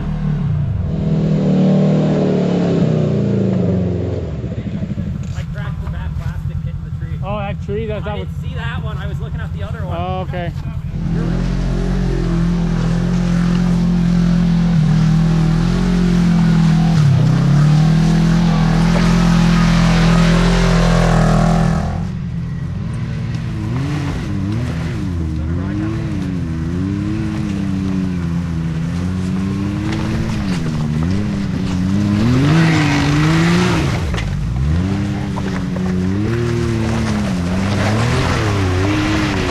Well, it looks like Rock won that round. He was the only one that was able to get through there. I mean, we could have kept trying. You could have abused the machines. It's getting dark, though. We don't want to wreck nothing now. We've had a good day, so it's better to just keep moving forward. Yeah, I guess technically you could call that an excuse on my end, but that's why we're going to give the win to Rock. Sometimes you just got to choose your battles.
I know the audio is a little hard to hear there on that front camera, but I'm just talking about how I'm understanding the power modes now. I'm in mid-power, low gear, 4x4, and it's really working well up this slick rock. We're reducing the wheel spin.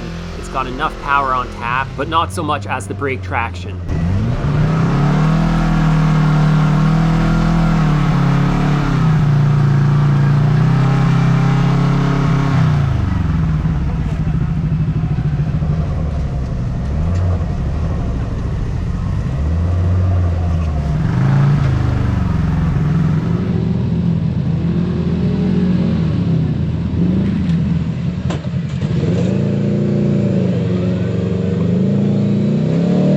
I did notice that the engine braking on the H2 is pretty good as well. I know the KRXs have some good engine braking. I'm assuming the clutching setups are very similar tech-wise. Obviously, much different clutching, different engine, different training, all that. I believe they run like a wet clutch with the CVT, so that's what gives you that buttery smooth engagement.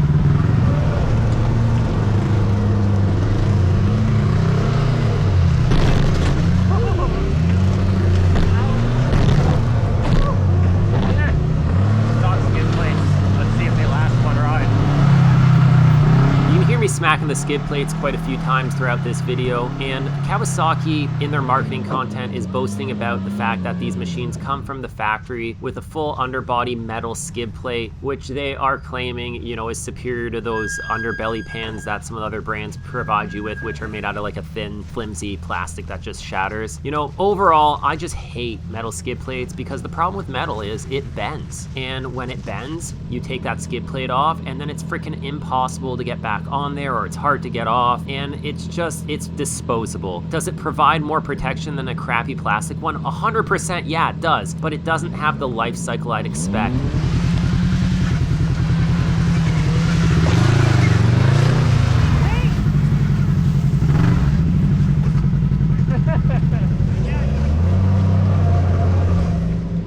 So to conclude my thought, this falls under the same category of why didn't you guys give us a reverse camera out of the factory on such a big machine that's already got these beautiful dual digital displays inside? Why don't you provide a winch?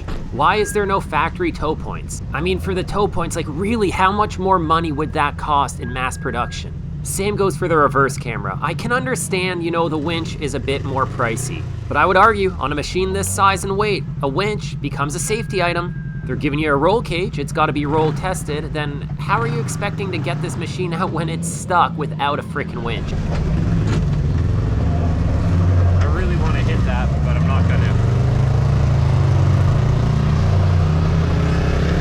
So circling back to the skid plates, how much more money would it cost them to do a nice thick, you know, 3/4 inch UHMW skid plate that would last the life cycle of the machine, that wouldn't bend, that would slide over obstacles a lot nicer than metal. On top of that, it would protect your investment, your frame rails, your driveline, everything underneath that machine from getting damaged and destroyed by this terrain. Or do these manufacturers really just want to pull every single penny out of us?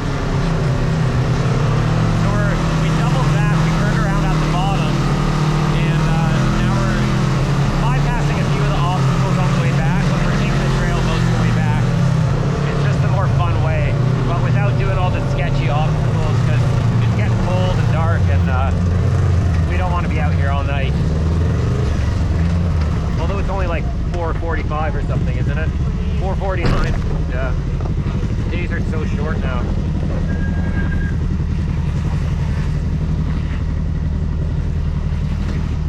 Anyone at Kawasaki watching or any other manufacturer, this is not a hit at you guys. This is just a feeling that a lot of us in the industry share. We spend so much money on these machines, we're just expecting a little bit more for that money. A lot of consumers in this industry are very brand loyal, but it's these little things that have potential to damage that loyalty.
My goal here is not to rant or preach. I just really think that a lot of you guys agree with what I'm voicing here. I've had this same conversation with multiple people in multiple areas all over the place, whether we're riding in Canada or the States. A lot of people are voicing these concerns. So, you know, at the end of the day, the brands in the industry and the manufacturers are supposed to cater to what the end user wants, not the opposite way around. Let's look at it logically. If you buy a product from a company and that product is junk, and then you buy that product again and it's still junk, and you don't complain and you don't return it, and then you buy it again and it's still junk, you're just telling that company that you're okay with paying top dollar for junk. That's just an analogy. I'm not saying these machines are junk. They are so far from that. You know I love these machines. I love all the brands. I appreciate all the different models. But if you keep paying, they will keep charging. It's simple business. It's up to us. We have the power to dictate what happens with our dollars, with what's in our pocket. We can control where we spend that money. So when you're supporting a brand or a manufacturer or any product out there, any business, any service, make sure you're supporting the right ones so that the right ones survive and the ones that should fail. I've said this before, my positive reviews have no value if I don't have the guts to leave a negative review. So when you listen to someone else and everything they have is just great, maybe question their loyalty. Because you know what? I've been in this industry a long time, and I'll tell you, not every product out there is great. You work hard for your money, so the brands you support should respect you as a consumer.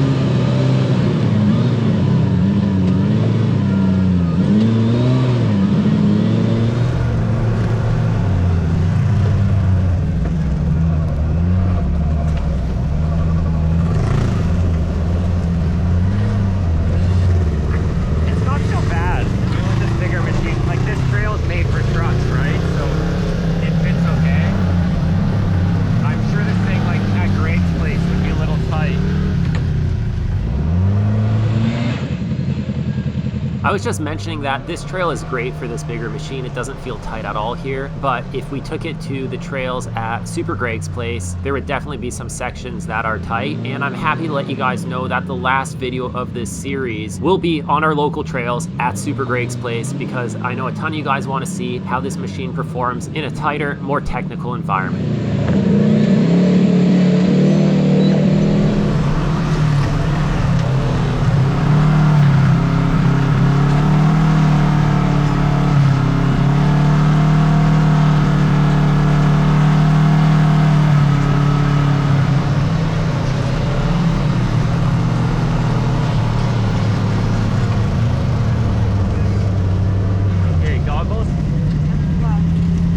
Well, we successfully made it back down the mountain. What a ride. That's been a wicked trail ride so far, and we've still got some fun heading back to camp because we got some mid to high speed riding that's probably gonna turn into a night ride real soon. I really hope you guys have been enjoying this maiden voyage of the Kawasaki Teryx5 H2 so far, because we have been having an absolute blast driving this machine, as you likely can tell.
Obviously, now that we're back in the wide open stuff, we're in full power mode again because you want all that power on tap. You want to be able to lay into it and that snappiness and the ability to kick it out if you want to. Whether it's in 4-wheel drive or 2, this thing will power slide. It's absolutely awesome. And Ksenia had told me, I can't remember exactly what day it was, but I think it was at the end of this ride when we were back in the motel. She says, you know, I haven't seen you have this much fun in a machine that's not your battle wagon ever. And I thought to myself, you know, she's not wrong. It's been a long, long time since I've been able to go out and rip a machine that's not my Razor Turbo and not once think, I wish I was in my Razor Turbo, or this would be so much better in my Razor Turbo. This thing is just so much fun to drive.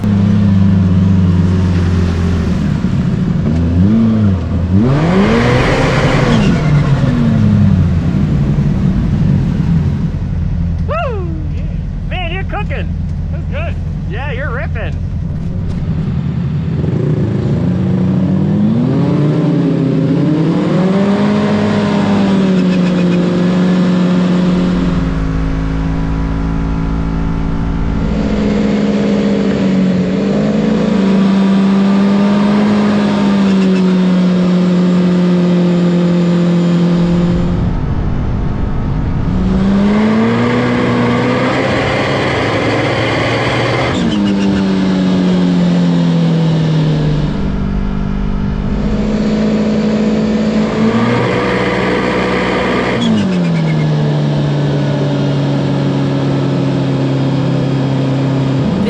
Frickin' screams no matter what speed you slam the throttle at. You can really feel that inline 4, the 2-liter displacement, the supercharger. Man, it feels good. You feel you got a lot of engine back there behind you. And it's just hard not to unleash that beast any chance you get.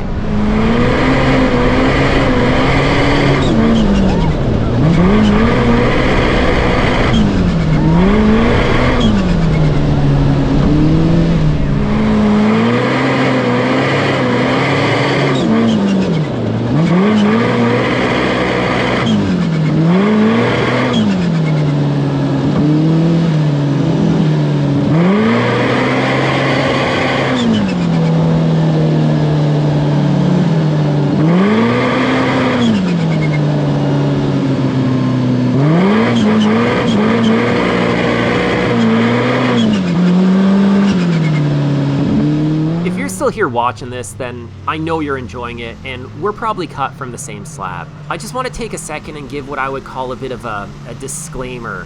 This, in my opinion, is an ultra performance side-by-side. Something like a superbike or an exotic car or a race car. Something that's focused on maximum performance. And with operating a vehicle like that comes a certain level of responsibility and a certain level of respect you need to have for the machine, because there is enough power on tap here to get you into trouble really quick. The difference between a close call and a terrible scenario in a machine of this caliber can be as simple as a split-second throttle application at the wrong time. And that's the difference between a good day and absolute disaster. And then when you factor in that it has 5 seats, you have the ability to have 4 other people with you. You are responsible for those 4 people's well-being.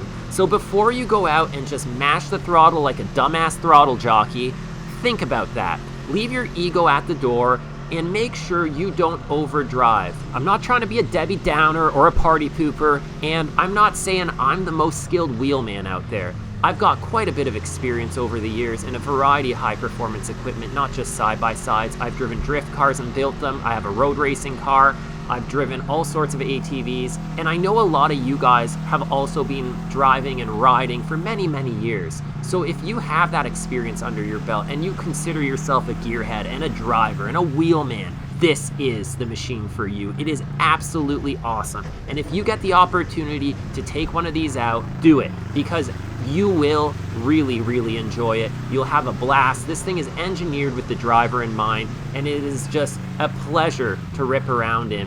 When you're riding the bag off this thing at 110%, it feels like a freaking rally car mated with a trophy truck. I mean, it's a handful. I'm having trouble expressing my emotions into words right now, but I think you can tell by the tone of my voice and the excitement in it that Just watching this video and editing it here brings me back to being out in this thing, and it puts a smile on my face. In the upcoming episodes, we're gonna let a bunch of other people drive, and you will see their emotional response to this machine, and you can't hide true emotion. You guys will see how much fun they're having, and you'll hear their feedback on this machine.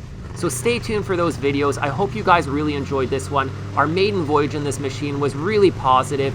Huge shout out to Canadian Kawasaki Motors for allowing me to thrash the crap out of this thing for 10 days. It's been a really memorable experience, and I really hope I can emulate it again in the future with either this machine or something like it. I know I've been a little chatty, but I'm just trying to give you guys as much information as I possibly can. If you have any other questions, please leave a comment with your questions. Leave a comment with your opinions. I love to hear that stuff, and I'll do my best to try and incorporate some of those comments and feedback in the future episodes. We've got a few more fun night ride shots here before we close off the video.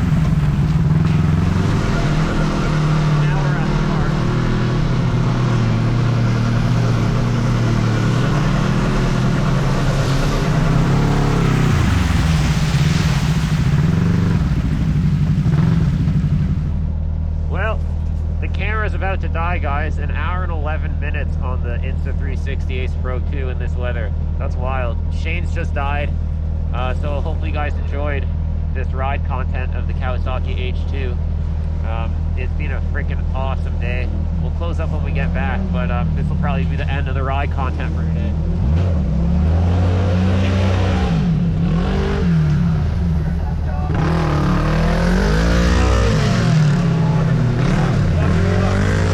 Didn't really close off the video yesterday because it was getting cold and wet and the batteries all died on us. But I hope you enjoyed that ride, that initial maiden voyage in the Kawasaki H2, the Teryx5. It was absolutely awesome. I had super high expectations for that thing, and it really satisfied me. It actually blew my mind. It was everything I had hoped it would be. So that was pretty awesome. Pumped about that. We're gonna go take the machine out with a few others, and we're gonna ride some of the local trails here at Minden Off-Road Park today. And we're gonna have some more fun in this thing. So leave me a comment, let me know what you thought of the machine and what you thought of the video. I'm really looking forward to hearing your feedback, and I'm hoping we can get a bunch more content with these H2s into the future. I'm really excited about this machine now after the way yesterday went.